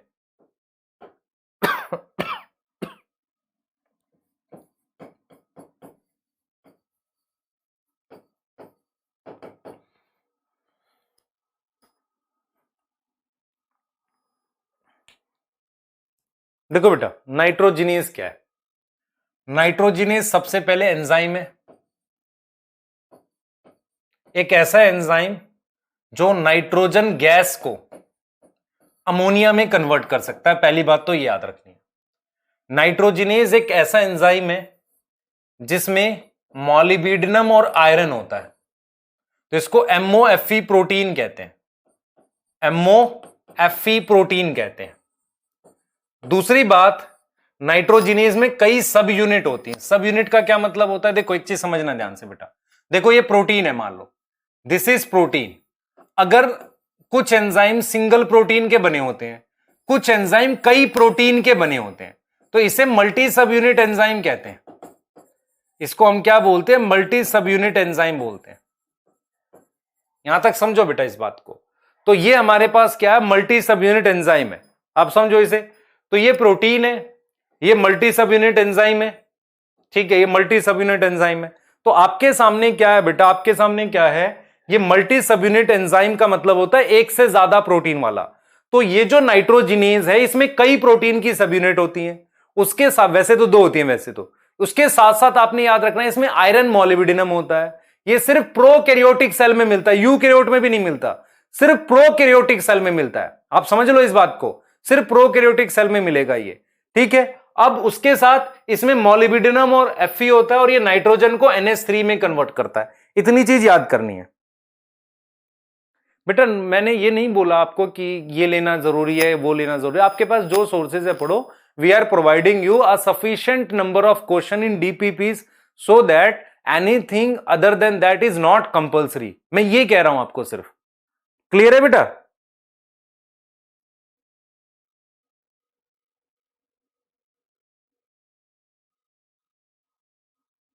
साउंड कटके तो नहीं आ रहा? टॉक्सिसिटी बता रहा हूं बेटा। मेरिस्मेटिक सेल में मेरे पास कैल्शियम आएगा, अगर एपिकल टिप वगैरह लिखी है तो पोटेशियम मार्क करना है।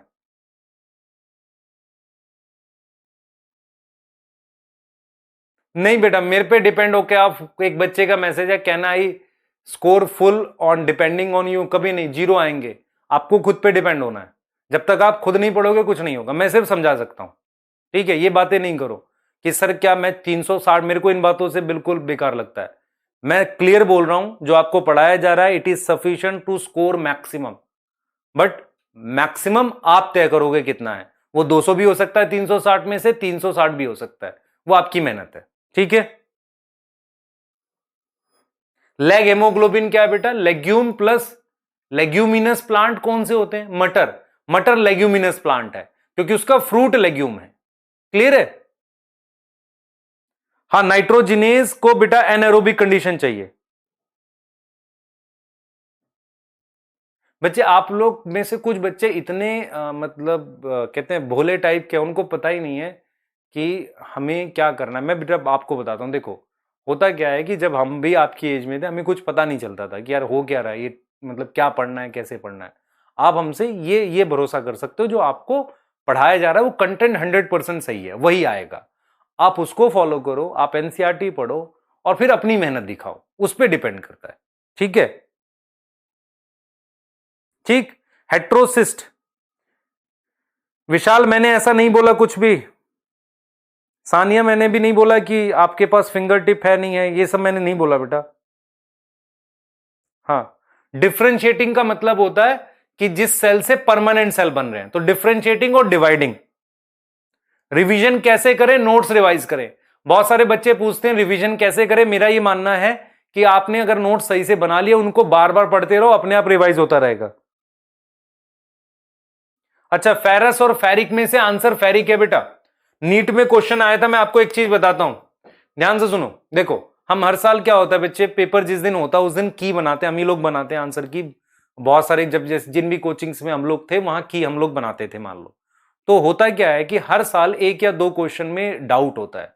2016 या 15 में क्वेश्चन आया था मैक्रो एलिमेंट्स को लेकर, उसमें बेटा कुछ गड़बड़ थी क्वेश्चन में, तो उस साल उस पर ऑब्जेक्शन आया था। ऐसे हर चैप्टर में एक दो क्वेश्चन होते हैं। ऐसे ही बेटा फेरस और फेरिक वाला क्वेश्चन आया था। कुछ बुक्स में लिखा हुआ है फेरस और फेरिक दोनों एब्जॉर्ब कर सकता है, लेकिन एनसीईआरटी में क्लियरली फेरिक लिखा हुआ है।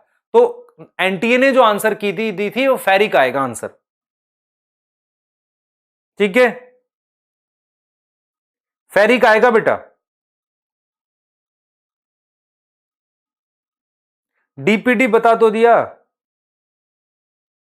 बच्चे। जिस बच्चे को एक क्लास करने में 4 घंटे लगते हैं, बहुत बढ़िया मेहनत कर रहा है वो। धीरे धीरे समय कम होगा, अचानक से थोड़ी होगा।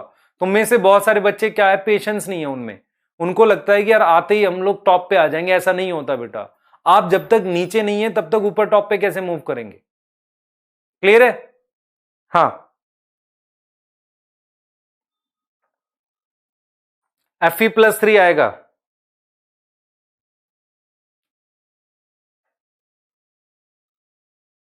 फेरिक आएगा बेटा।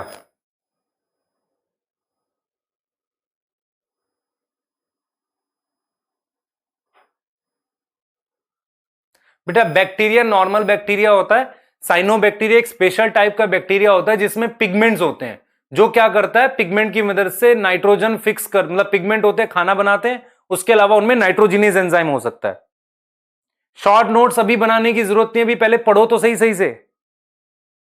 नाइट्रोजन एसिमिलेशन का मतलब नाइट्रोजन को यूज करना। अब देखो इंसेक्टिवोरस प्लांट वगैरह यहां तो नहीं पढ़ने आपने, नेपेंथिस वगैरह इंसेक्टिवोरस प्लांट है, वो उस जगह होते हैं जहां नाइट्रोजन कम होता है। इधर देखो भाई सारे, हमारे पास कुछ प्लांट्स ऐसे होते हैं जो इंसेक्टिवोरस होते हैं। इंसेक्टिवोरस प्लांट जो है मेरे पास, जैसे वीनस फ्लाई ट्रैप करके है, वो उस सॉइल में होते हैं, वो इंसेक्ट को ट्रैप कर लेते हैं ऐसे। इंसेक्ट को ट्रैप कर लेंगे, इंसेक्ट को, और वो इंसेक्ट को किस लिए खाते हैं? नाइट्रोजन के लिए। ये याद रख सकते हो, ठीक है बेटा। मैग्नीज, अब एक पूछ रहा है difference between role of manganese और मैग्नीशियम। दोनों अलग अलग कंपाउंड हैं, जो रोल एनसीईआरटी में दे रखे हैं वही याद करने ना आपने, अलग से कैसे करोगे? टॉक्सिसिटी को बेटा आप देखो जरा, इधर देखो। एमएन एक माइक्रो न्यूट्रिएंट है। अगर ये माइक्रो न्यूट्रिएंट एक्सेस में होगा, ये क्या होगा? एक्सेस में होगा माइक्रो न्यूट्रिएंट। अगर ये एक्सेस में होगा तो क्या होगा बेटा? देखो ध्यान से, देखो। अरे रुक जाओ यार एक minute. Mn micro nutrient excess में होगा तो टॉक्सिक होगा। हम कैसे बोलते हैं कि कोई मिनरल टॉक्सिक है? किसी भी मिनरल की वजह से अगर वो ज्यादा अमाउंट में प्रेजेंट और ग्रोथ 10% से ज्यादा कम हो जाए, मतलब उसका या तो ड्राई वेट जो है, सॉरी, ड्राई वेट जो है 10% से ज्यादा कम कर दे वो टोटल का, तो हम कहेंगे वो टॉक्सिक हो गया। और एमएन की टॉक्सिसिटी से एमजी, कैल्शियम, आप समझ रहे, आयरन, इनकी डेफिशिएंसी हो जाती है। क्योंकि एमएन टॉक्सिक होके क्या करता है, आप याद करो, एफई और एमजी को एब्जॉर्ब नहीं होने देता, उससे कंपीट करता है। तो एमएन अलग चीज है, एमजी अलग चीज है, रोल भी अलग अलग होंगे। टॉक्सिसिटी का मतलब होता है जो ड्राई वेट को कम कर दे।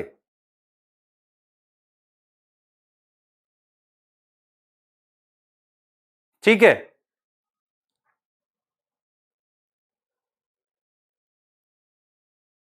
बच्चे, रोल बार बार भूलने का तरीका यही है, रोल रिवाइज कर बार बार। हाँ,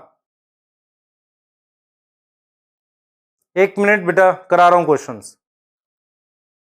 अरे थाइमिडाइलिक एसिड कुछ और होता है, यहां नहीं आएगा। कोफैक्टर क्या होते हैं बेटा? कोफैक्टर एंजाइम के साथ आएंगे। बच्चे फर्स्ट फेज फास्ट फेज है और पैसिव है, उसे एपोप्लास्ट कह रहे हैं। भाई क्वेश्चन नहीं बन पा रहे तो कुछ नहीं कर सकते उसके लिए, तो यार और कितना पढ़ा सकते हैं इसे बताओ। आप बैठ के चैप्टर रिवाइज करो ना 2 बार, अगर नहीं बन पा रहे 2 बार और रिवाइज करो ना। आप पूछ रहे हो सर बन नहीं पा, सर दवाई थोड़ी देते हैं यार, सर पढ़ा ही सकते हैं, आप समझो इस बात को। सर आपको सारा कुछ पढ़ा देंगे, लेकिन आप क्या, जैसे कुछ को अगर दिक्कत हो रही है कुछ समझने में तो अपना टाइम बढ़ाओ। आप स्लो हो सकते हो पर ऐसा नहीं है कि सक्सीड नहीं हो सकते, सक्सेस मिलती है बेटा। ठीक है बेटा, प्रेशर फ्लो मास फ्लो का मतलब होता है कोई चीज इकट्ठे मूव करती है, बहुत इकट्ठे मूव करेगी। मतलब क्या हुआ, याद करो, हमने कहा था प्रेशर फ्लो मास फ्लो कहता है कि पानी मूव करेगा और अपने साथ मिनरल को, फूड को ले जाएगा, वही प्रेशर फ्लो मास फ्लो है। सैप्रोफाइटिक मतलब डेड और डिकेइंग पर खाने वाला। बेटा लेग्यूमिनस, मेरी बात समझ, मटर देखा है तुमने, मटर को ऐसे खोलते हैं। इसके अलावा तुमने बीन्स देखे हैं, उनके भी फ्रूट को ऐसे खोलते हैं। ऐसे फ्रूट्स को हम कहते हैं लेग्यूमिनस प्लांट, मतलब ऐसे फ्रूट्स को लेग्यूम कहते हैं, उनके प्लांट को लेग्यूमिनस प्लांट कहते हैं। तो जो लेग्यूम नहीं है उनको नॉन लेग्यूमिनस कहेंगे, जैसे एलनस। एनारोबिक बेटा बिना ऑक्सीजन के, हां कर सकते हैं बेटा। बच्चे नाइट्रेट, पी प्रोटीन बेटा फ्लोएम प्रोटीन है।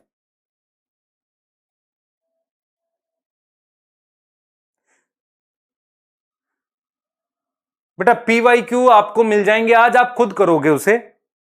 हाँ पीवाईक्यू आप खुद करोगे, मैं थोड़ी करूंगा। अच्छा एक चीज और, मेरी बात सुनो ध्यान से, आप में से बहुत सारे नीट 2021 को भी टारगेट कर रहे होंगे और उसको अगर देने की सोच रहे हैं, तो एक तरीका यह भी है कि आप पेपर सॉल्व किया करो। पेपर सॉल्व करते करते बहुत सारी चीजें आपकी रिवाइज हो जाएंगी, क्योंकि अब बहुत ज्यादा समय है तो नहीं, आप क्योंकि करंट क्लास मिस कर दोगे, तो करंट करते हुए पेपर सॉल्व करो और थोड़ा थोड़ा रिवाइज करो अपनी एनसीईआरटी, बस ये कर सकते हो। बेटा देखो, आप में से बहुत सारे को अल्फा कीटो ग्लूटारिक एसिड और अल्फा कीटो ग्लूटारेट में डिफरेंस नहीं पता। ग्लूटारेट और ग्लूटारिक एसिड एक ही बात होती है। अब जैसे मैं आपसे कहूं what is difference between sulphuric acid and sulphate, sulphuric acid H2SO4 है, सल्फेट SO4 2- है। फर्क क्या, आयनाइज या अनआयनाइज। अगर आयनाइज होगा तो 8 होता है, नहीं तो अनआयनाइज को एसिड बोलते हैं। ठीक है बेटा, बहुत, अब एक पूछ रहा है, बहुत उमर जी पूछ रहे हैं, बहुत most abundant micro is nitrogen और आयरन। अब मैं सामने होता तो तेरी पिटाई करता, मैं मैक्रो में लिखवाया नाइट्रोजन, मैक्रो में नहीं लिखवाया। तो मैक्रो में मोस्ट अबंडेंट मिनरल नाइट्रोजन है, न्यूट्रिएंट भी नहीं, मिनरल। और माइक्रो में मोस्ट अबंडेंट मिनरल क्या है, वो है आयरन। फेट का मतलब होता है फ्यूचर, क्या होगा, अमोनिया का क्या होगा ये। बेटा मैक्रो और माइक्रो में माइक्रो पहले डेफिशिएंट होगा, सुन लो ध्यान से। मैक्रो और माइक्रो में देखो, एनसीईआरटी ने तो बोला दोनों हो सकते हैं, ये बोला एनसीईआरटी ने, ठीक है। सॉरी, टॉक्सिक जो होगा वो माइक्रो होगा, मैक्रो और माइक्रो दोनों डेफिशिएंट हो सकते हैं। क्लियर? क्रिटिकल कंसंट्रेशन बता चुका हूं मैं, आयरन फेरिक की फॉर्म में। फ्लोएम ट्रांसपोर्ट बिल्कुल पैसिव होगा।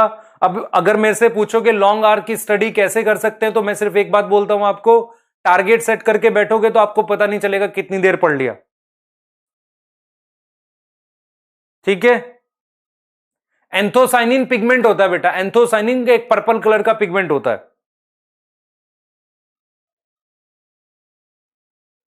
सेकेंड फेज बेटा एक्टिव है।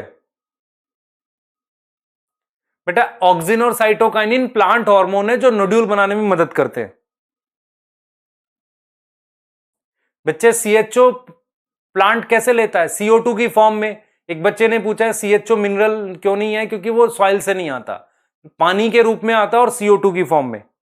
ऑक्सीजनिक वो प्रोकैरियोट होते हैं जो ऑक्सीजन बनाते हैं, जैसे कि साइनोबैक्टीरिया पानी तोड़ के ऑक्सीजन बनाता है।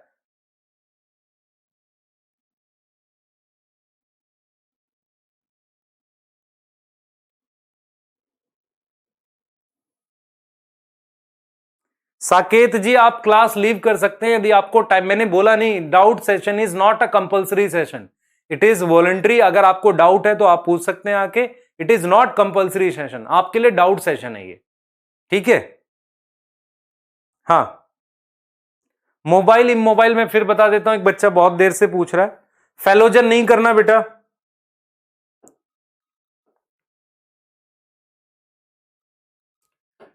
बेटा टाइम नहीं मिलता रिवीजन के लिए, बताओ फिर कैसे करेंगे उसे। देखो ध्यान से, ये मेरे पास ओल्ड लीफ है और ये मेरे पास यंग लीफ है।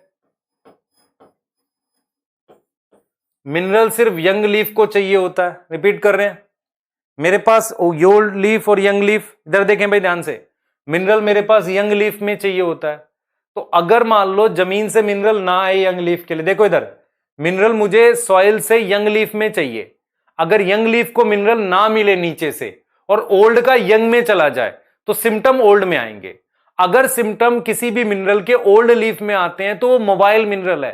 रीजन क्या है, सुनो ध्यान से, नीचे से मिनरल यंग में चाहिए, नीचे से आया नहीं, ओल्ड से वो यंग में चला गया तो सिम्टम ओल्ड में आएंगे, समझो। और अगर मान लो नीचे से ऊपर आया नहीं और सिम्टम यंग में आए तो वो इमोबाइल मिनरल होता है। क्या है बेटा, बहुत सारे मिनरल जब लीफ मर रही होती है, जो ये लीफ डेड हो रही है, इसके बहुत सारे मिनरल्स को मूव करा देते हैं, क्योंकि आप खुद से सोचो लीफ बनाने के लिए हमने यहां पर मिनरल लाया था, तो उस मिनरल को मूव करा देते हैं किसी और लीफ में। तो जो मिनरल मूव कर पाते हैं वो कौन से होते हैं, जैसे मैं आपको एक एग्जांपल बताता हूं। मान लो आप घर शिफ्ट कर रहे हो, तो घर शिफ्ट करते वक्त आप वही चीज मूव करा पाओगे ना जो मूव कर सकते हैं, टेबल चेयर। आप ऐसा थोड़ी कि घर की दीवारें निकाल के ले जाओगे, ऐसा तो पॉसिबल है नहीं। तो जो सेल वॉल होता है, उस सेल वॉल में मिडल लैमेला एक लेयर होती है, उसमें कैल्शियम होता है, इलेक्ट्रॉन ट्रांसपोर्ट सिस्टम में सल्फर होता है, आयरन होता है। ये चीजें मूव नहीं करती आसानी से, लेकिन जो साइटोप्लाज्म में चीज है वो मूव कर जाती है। तो जो मिनरल ओल्ड से यंग में मूव कर जाएंगे उसके सिम्टम ओल्ड में आएंगे, जो नहीं मूव करेंगे उसके सिम्टम यंग में आएंगे। क्लियर है? समरी कल आएगा। हाँ, रोल, रोल याद कर भाई, 10 बार लिख। श्रिया यादव पिटाई हो जाएगी, दोबारा लिख रहे कि मिनरल की वर्कशीट। कल देखा खोल के एक बार भी ऐप है? कुछ तो ऐसे हैं जो दिन भर में ऐप भी नहीं खोलते होंगे और यहां लिख रहे हैं कि मिनरल की वर्कशीट नहीं मिली।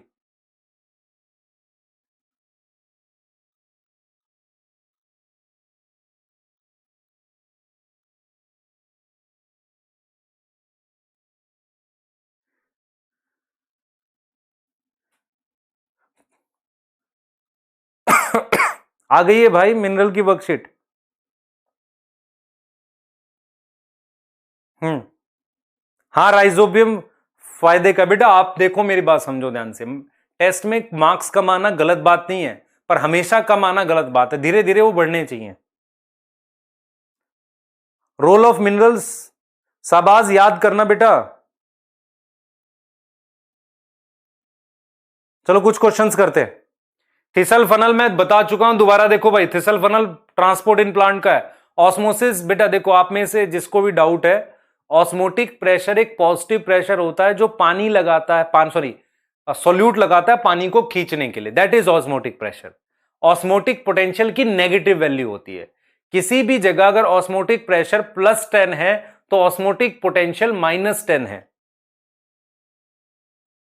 एक और आए इस, बेटा मिनरल एब्जॉर्प्शन का डायग्राम कौन सा पढ़ाया मैंने? डायग्राम तो कोई पढ़ाया नहीं मिनरल एब्जॉर्प्शन का।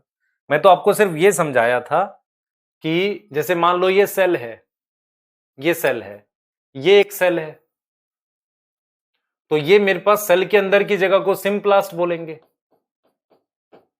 और यहां सेल वॉल होगी तो इसे एपोप्लास्ट बोलेंगे। मैंने तो आपको सिर्फ इतनी सी बात समझाई थी कि यहां पर आएगा तो ये पैसिव होगा और फास्ट होगा, और ये फर्स्ट फेज है। इसके बाद अंदर जाने के लिए यहां पंप होंगे, पंप की मदद से जाएगा तो एक्टिव होगा। ये चीज बताई थी आपको। बेटा टाइम कम पड़ेगा अगर आप वीक है, वीक मतलब कि आप फर्स्ट टाइम पढ़ रहे हैं तो टाइम कम पड़ेगा, नो डाउट, लेकिन अगर आप छोड़ देंगे तो खत्म ही हो जाएगा बिल्कुल। तो जो बच्चे घबरा जाएंगे, जो बच्चे डर जाएंगे, उनका कुछ नहीं होना, लगे रहना पड़ेगा बेटा, ठीक है? ये चीज याद रखना। आप किस चीज के लिए पढ़ रहे हो बेटा? आप उस चीज के लिए पढ़ रहे हो जो कंट्री में सबसे कम है डॉक्टर्स। आप समझ लो इस बात को। अगर आप नंबर काउंट करोगे तो पॉपुलेशन का 1% भी नहीं आएगा डॉक्टर्स, है ना। तो आप उन 1% लोगों के लिए पढ़ रहे हो, आप सोच लो खुद से। विकास कुमार, ये कोई जरूरी नहीं है, summary lecture is not a mandatory thing. आपने लिखा पहले समरी फिर डाउट, ऐसा कुछ नहीं होता है। आपने चैप्टर पूरा पढ़ लिया, आपको समरी मिल जाएगी, आप रिवाइज करना चाहते हैं करो उससे। ये थोड़ी है कि मतलब सारा चीज एकदम लग्जरी वाली लाइफ थोड़ी है बेटा सब जगह। आपको चैप्टर पढ़ना है पूरा अच्छे से। अब टोटली ऐसे थोड़ी होता है कि सर समरी ही मिलेगी जब हम पढ़ेंगे, ऐसा नहीं होता। क्रिटिकल कंसंट्रेशन बता दी, ऑक्सिन और साइटोकाइनिन।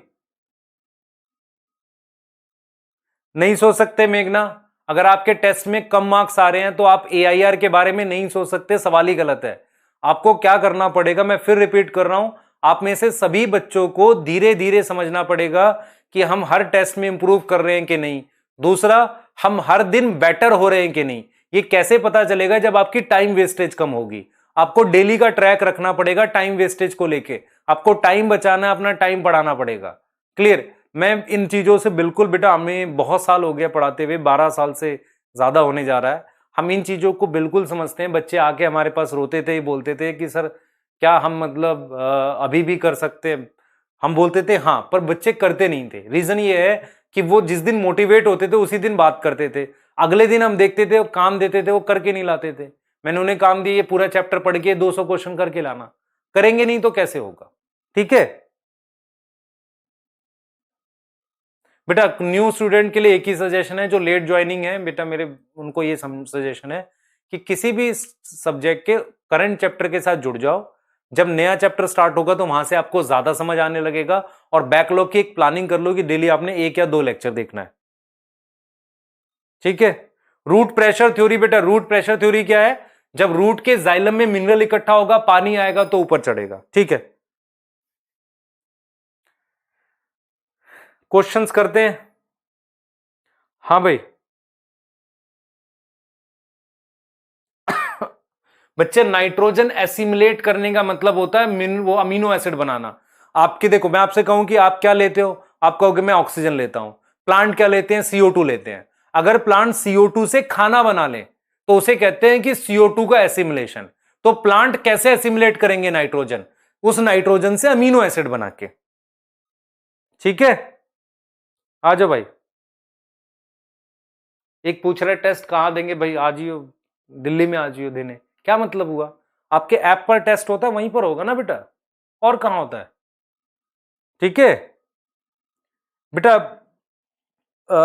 रोज कितने क्वेश्चन लगाने चाहिए ये इंपॉर्टेंट नहीं है, आपको चैप्टर समझ आना चाहिए, आपको डीपीपी सारी करनी है, आपको सारा कुछ याद हो जाना चाहिए। जैसे मैं आपको बताता हूं, एक बहुत बड़ी मिस्टेक बच्चे क्या करते हैं, सारे टॉपिक पे बराबर फोर्स लगा रहे। नहीं, रोल ऑफ मिनरल पे ज्यादा फोर्स लगाने की जरूरत है, लास्ट पेज पे ज्यादा फोर्स लगाने की जरूरत है। जहां बैक्टीरिया के नाम याद करने वहां ज्यादा फोर्स लगेगी, लिख के याद करना है। ठीक है, आओ भाई कुछ क्वेश्चन देख लें। चलो देखें, माइक्रो न्यूट्रिएंट रिक्वायर इन लार्जेस्ट अमाउंट, अभी बताया था ये तो, कर लिया शायद क्वेश्चन हमने, नाइट्रोजन होगा। चलो कुछ क्वेश्चन करते हैं जल्दी जल्दी। Enzyme require for activity of nitrogenase, FEMO हमने कर लिया क्या क्वेश्चन ये पहले। बेटा माइकोरिजा और कोरेलॉइड रूट में फर्क है। माइकोरिजा में फंजाई होती है, वो पाइनस में होता है, और कोरेलॉइड रूट साइकस में होता है। ठीक है बेटा, सब होगा।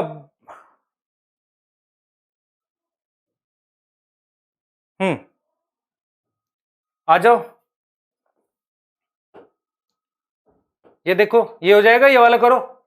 Minerals involve in nitrogen metabolism, कौन से मिनरल इन्वॉल्व है नाइट्रोजन मेटाबॉलिज्म में, अब देखो जरा। राहुल कंपलसरी नहीं है बेटा, आयरन नहीं चाहिए, चाहिए यार।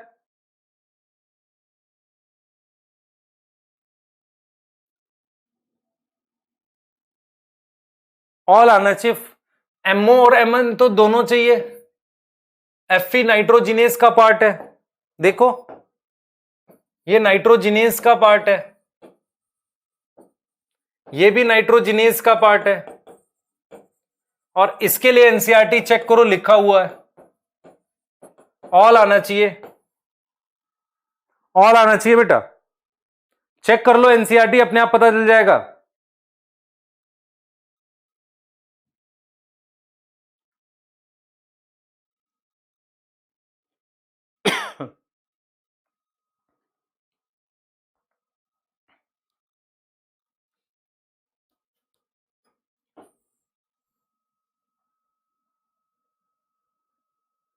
फर्स्ट गलत किया, आयरन चाहिए ना,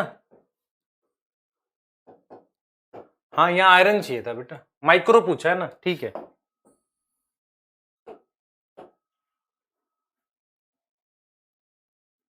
हाँ ये वाले देखो जरा, कर दिया बेटा, करेक्ट कर दिया, एफ ही होगा बेटा।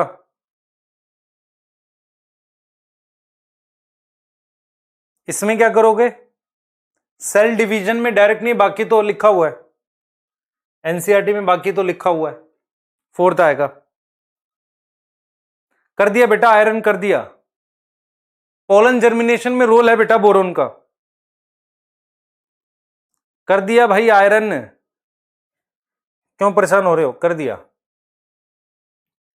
कीमो ऑटोट्रॉफ, कीमो ऑटोट्रॉफ कौन से होते हैं, NH4+ से NO2 minus, NO3 minus, SC nitrosomonas coccus, nitro आगे लिख रहा हूं, बैक्टर और सिस्टिस, तो थायोबैसिलस आएगा यहां फोर्थ, ये डीनाइट्रिफिकेशन वाला है ना, हो जाएगा, जल्दी बताओ।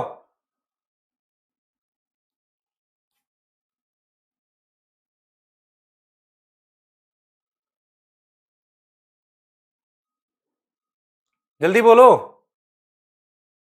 ये देखो, denitrifying bacteria differ from nitrifying bacteria, इसमें डीनाइट्रीफाइंग बैक्टीरिया कीमोट्रॉफ है नहीं, perform oxidation, what is denitrification, N2 से सॉरी NO3 माइनस से N2 बनाना, ये रिडक्शन है बेटा, ऑक्सीजन हट रही है, रिडक्शन है, तो ये तो होगा नहीं, परफॉर्म रिडक्शन सही है, एक्टेन अमीनो एसिड गलत, थर्ड आएगा।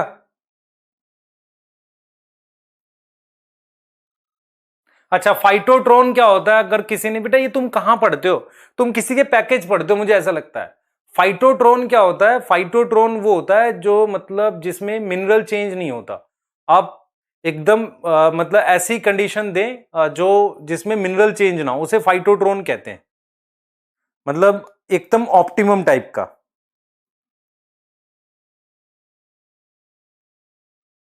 अरे भाई क्वेश्चन पूछा है कि डीनाइट्रीफाइंग बैक्टीरिया का मतलब होता है जो NO3 से ये बनाता है, नाइट्रीफाइंग होता है जो NH3 से NH4+ से NO2 माइनस और NO3 बनाता है, तो ये वाले बैक्टीरिया कीमो ऑटोट्रॉफ है, ये वाले हैं बेटा कीमो ऑटोट्रॉफ, ये है, ये वाले नहीं है, तो डीनाइट्रीफाइंग बैक्टीरिया डिफर फ्रॉम ये, तो इसके बारे में पूछा है, देखो ऐसे क्वेश्चन में ये आगे लिखा है तो इसके बारे में पूछा हुआ है, तो ये क्या कर रहा है आप खुद देखो ना, ये क्या कर रहा है, ये रिडक्शन कर रहा है, ये वाला बैक्टीरिया, इसकी बात कर रहे हैं। हाँ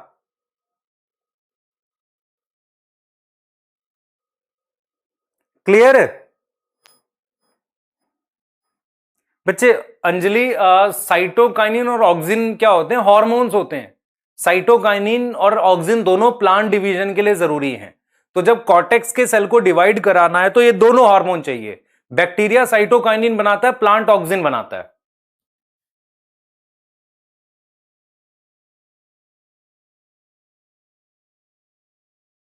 बेटा ऑप्टिमम में ग्रोथ कांस्टेंट होने का मतलब मैक्सिमम हो जाती है, इससे ज्यादा ग्रोथ नहीं हो सकती।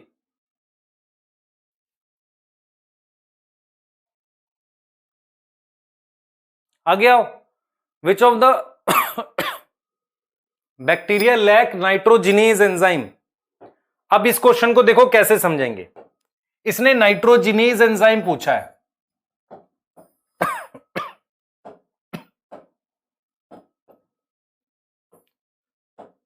इसने नाइट्रोजिनेज एंजाइम पूछा है। इसका क्या मतलब हुआ? इसका मतलब N2 फिक्सेशन वाला। किसको छोड़ के N2 फिक्सेशन नहीं होता, मैं बता देता हूं आपको। ये N2 फिक्स करता है, ये N2 फिक्स करता है, ये N2 फिक्स करता है, ये नहीं करता क्योंकि ये डीनाइट्रिफिकेशन करता है, इसलिए ये आंसर होगा। क्वेश्चन को ऐसे सोचना है बेटा। आप लोग क्वेश्चन को सोचना नहीं स्टार्ट करोगे तो दिक्कत होगी। जब आप सोचोगे नहीं, थिंकिंग नहीं करोगे तो दिक्कत है क्वेश्चन के साथ। ठीक है? हां, ऐसे सोचना आपने। आ जाओ जरा ये देखें।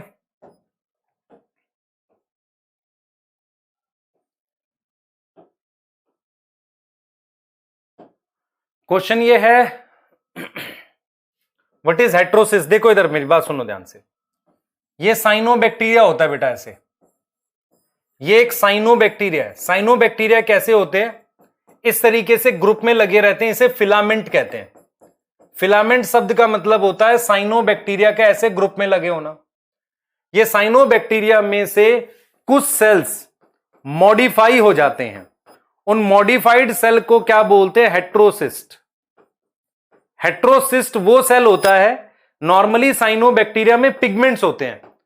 पिगमेंट की वजह से वो ऑक्सीजन बनाते हैं, लेकिन हेट्रोसिस्ट में ऑक्सीजन नहीं बनती क्योंकि वो नाइट्रोजन फिक्स कर रहा है। तो जरा देखें क्या है सवाल। Heterocyst develop mainly when bacteria grow in a nitrogen deficient soil. सही है, क्योंकि मुझे नाइट्रोजन फिक्स करानी है। Heterocyst have nitrogenase enzyme. सही है। Heterocyst is oxygenic. ऑक्सीजेनिक का मतलब O2 प्रोड्यूस करता है। ये ठीक है बेटा। थिक वॉल से क्या मतलब होता है? थिक वॉल होने की वजह से अंदर ऑक्सीजन नहीं जाएगी, तो हेट्रोसिस्ट की थिक वॉल होती है, ऑक्सीजन प्रोड्यूस करता है। नहीं, यही आंसर होगा। रॉन्ग पूछा हुआ है। ऑक्सीजन बनाएगा तो नाइट्रोजिनेस को दिक्कत होगी ना। आप खुद से सोचो भाई, ऑक्सीजन बनाएगा तो किसको दिक्कत होगी? तो हेट्रोसिस्ट एक स्पेशल टाइप के सेल होते हैं साइनोबैक्टीरिया के, जिसमें क्या नहीं होती? ऑक्सीजन नहीं बनती। क्लियर है?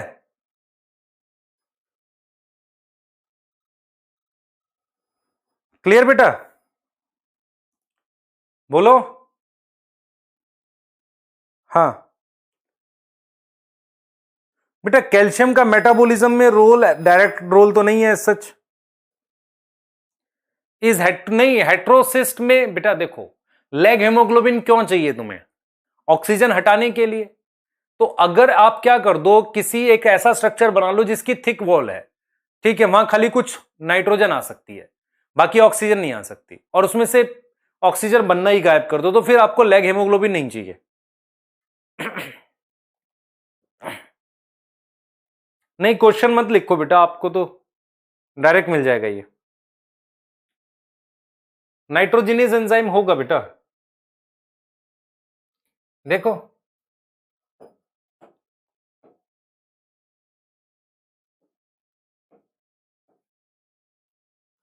इसमें से पूछा हुआ mark the incorrect statement. Critical concentration of macro is higher than micro. सही है ये। फर्स्ट देखो, all essential nutrient are obtain in ionic form. Toxicity of micro nutrient is more common than macro. Fe deficiency can link to Mg toxicity। मुझे यह Mn करना है, चलो Mn कर दिए यहां पर। अब बताओ, अब बताओ जरा।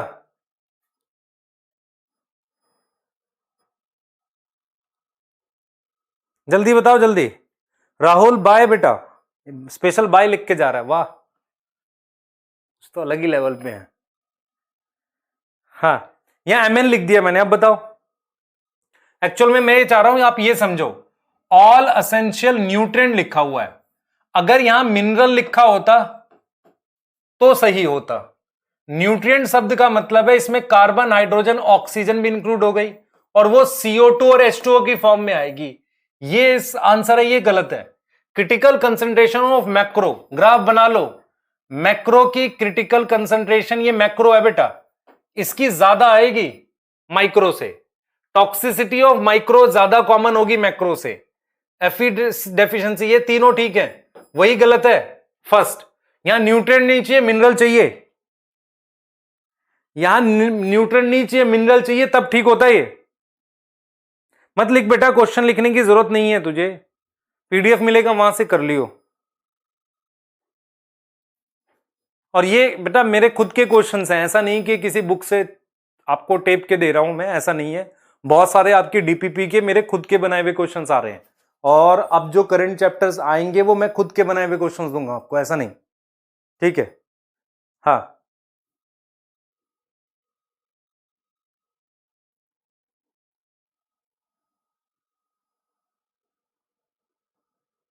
ठीक है।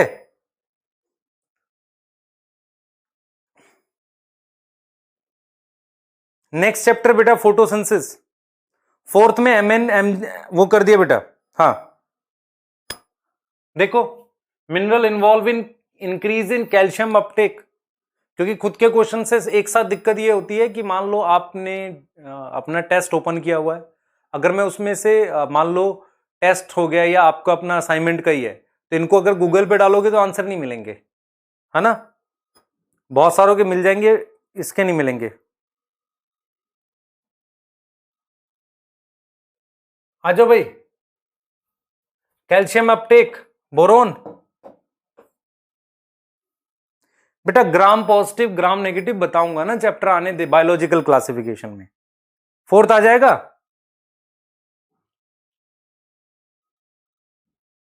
आगे आ जाओ, चलो ये देखते हैं। क्लोराइड और MN, देखो मेरी बात सुनो ध्यान से, मेरे पास एक स्ट्रक्चर होता है ये क्लोरोप्लास्ट। क्लोरोप्लास्ट पे पिगमेंट्स होते हैं, एक होता है PS2 फोटोसिस्टम 2। PS2 क्या होता है, ग्रुप ऑफ पिगमेंट्स होते हैं। इन ग्रुप ऑफ पिगमेंट्स में हमारे पास पानी को तोड़ने के लिए Cl- और Mn+2 चाहिए होता है।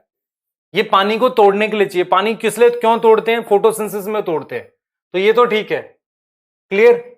Sodium and chloride maintain osmotic ionic balance, सही है बेटा, ये लिखा हुआ है एनसीईआरटी में। जहां Cl लिखा है वहां पे आपको लिखना है कि सोडियम, देखो तीन, देखो मेरे पास प्लांट में mainly osmotic balance K+ maintain करता है, मेंटेन ऑस्मोटिक बैलेंस मेनली तो ये करता है। लेकिन जो और दो कर सकते हैं वो Na और Cl- है, ये भी करते हैं।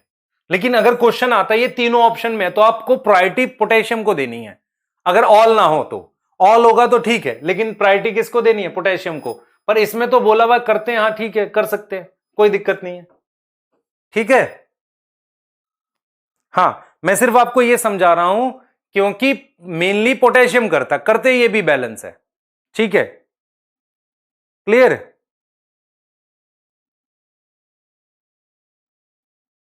नहीं करेंगे बेटा, सिंगल शीट में क्यों चाहिए तुम्हें DPP, उसको DPP की फॉर्म में अलग रहने दो। आप क्या करा करो, कंबाइन एक अलग असाइनमेंट दे देंगे आपको चैप्टर वाइज, जिसमें मान लो 150-200 क्वेश्चन आ जाए, वो एक अलग दे देंगे। क्योंकि DPP अलग अलग रहेगी, तभी तो आपको जरूरत पड़ने पे उसके सोल्यूशन देख पाओगे, नहीं तो सोल्यूशन मिक्स हो जाएंगे ना, वो कैसे करोगे।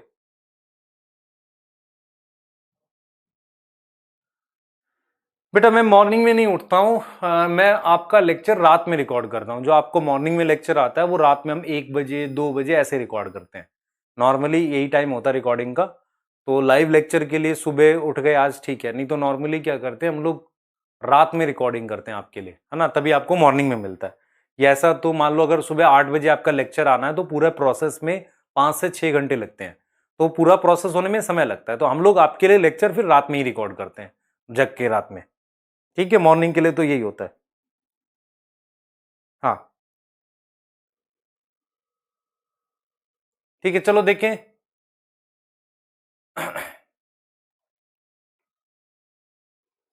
आयनिक और नॉन आयनिक एक्चुअल में बेटा ये इसके लिए है। मैं आपको एक चीज बताता हूं, ये मैग्नीशियम के लिए मैक्रो लिखा है ना,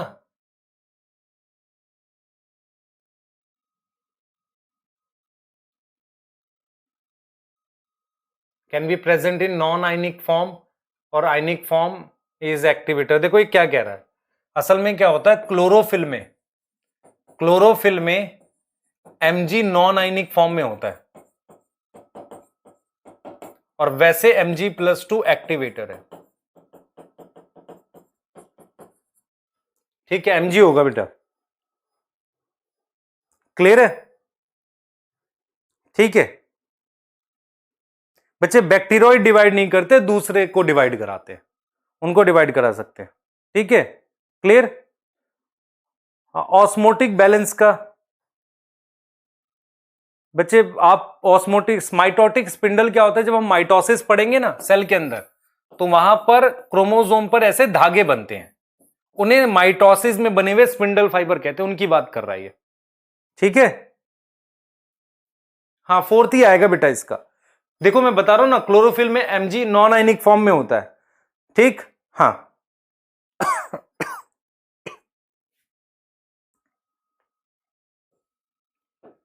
देखो, number of micronutrient essential for bryophyte, ये असल में क्या है कि लोअर प्लांट समझ लो। Why we are saying bryophyte, lower plants किसे कहते हैं भाई? लोअर प्लांट होती है एल्गी, ब्रायोफाइट, टेरिडोफाइट, इन्हें लोअर प्लांट कहते हैं। हाइयर प्लांट किसे कहते हैं? हाइयर प्लांट किसे कहेंगे? बोला था ना, हाइयर प्लांट में चाहिए बेनिफिशियल एलिमेंट, जिम्नोस्पर्म और एंजियोस्पर्म, इन्हें हाइयर प्लांट कहते हैं बेटा। क्लियर है? इन्हें हम हाइयर प्लांट कहते हैं।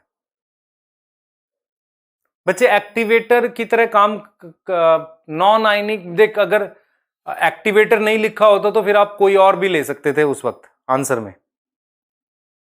क्या पूछ रही है दिव्या? दोबारा मैसेज कर। आईज पेनिंग तो थोड़ा थोड़ा करके देखो। जिम्नो एनजियो क्या आएगा?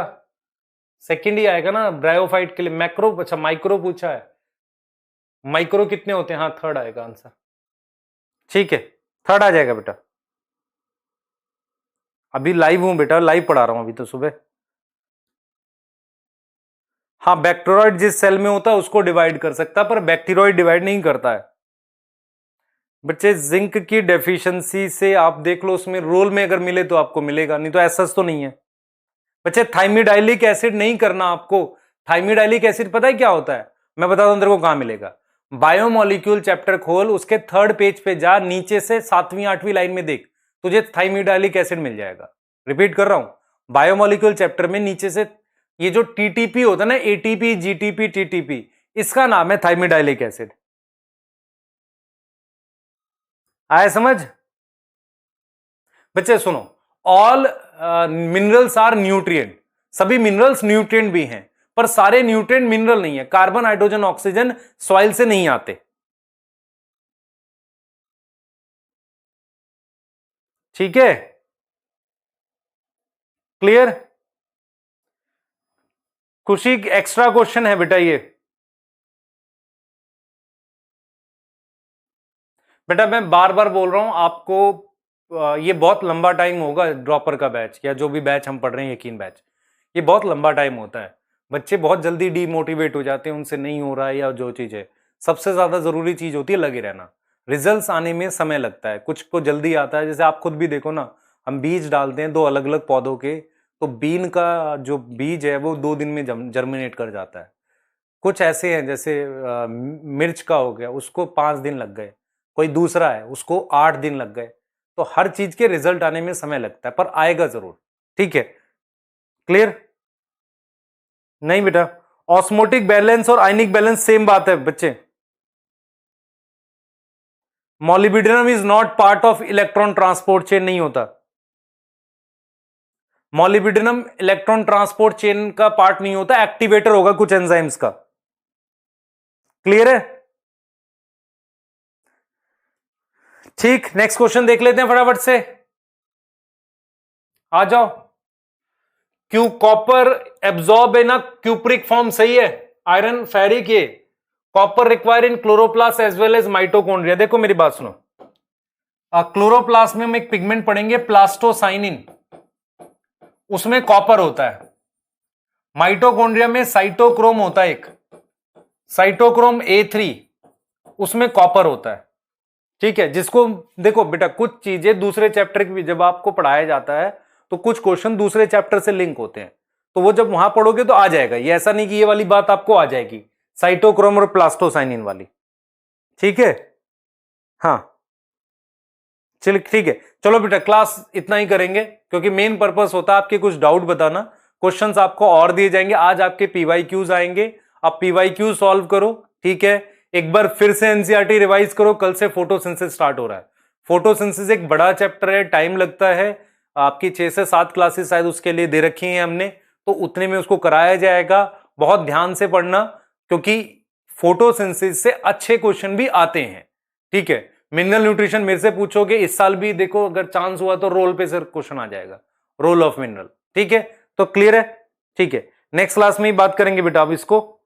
क्लियर, हाँ ठीक है, पर प्लीज बेटा उल्टा सीधा मतलब दिमाग में मत लाओ।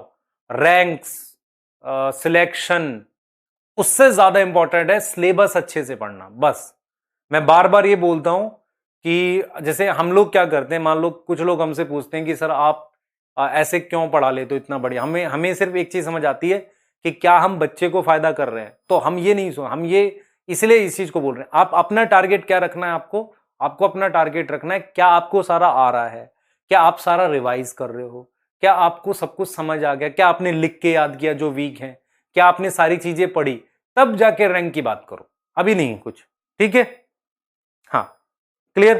ठीक है बेटा, थैंक यू सो मच। और प्लीज मतलब लाइव डाउट भी वही करो जिनको जरूरत है। हम बेटा एक भी मिनट नहीं चाहते किसी बच्चे का वेस्ट हो। ठीक है, हाँ कनक बेटा गुस्सा आ रहा है तो कोई बात नहीं, तो दोबारा मैसेज कर दियो ऐप में कि सर मैंने ये पूछा था आपने रिप्लाई नहीं किया, मैं दोबारा रिप्लाई कर दूंगा। ठीक है, कुछ बच्चे कह रहे हैं कि सर आपने रिप्लाई नहीं किया, मैंने बहुत सारे बच्चों का काफी ज्यादा रिप्लाई किया। ठीक है, जितना हम कर पाते हैं जरूर करते हैं बेटा, है ना। ठीक है, क्लियर, क्लियर, ज्यादा परेशान नहीं होना है, हमने पढ़ना है, मेन इंपॉर्टेंट है पढ़ाई।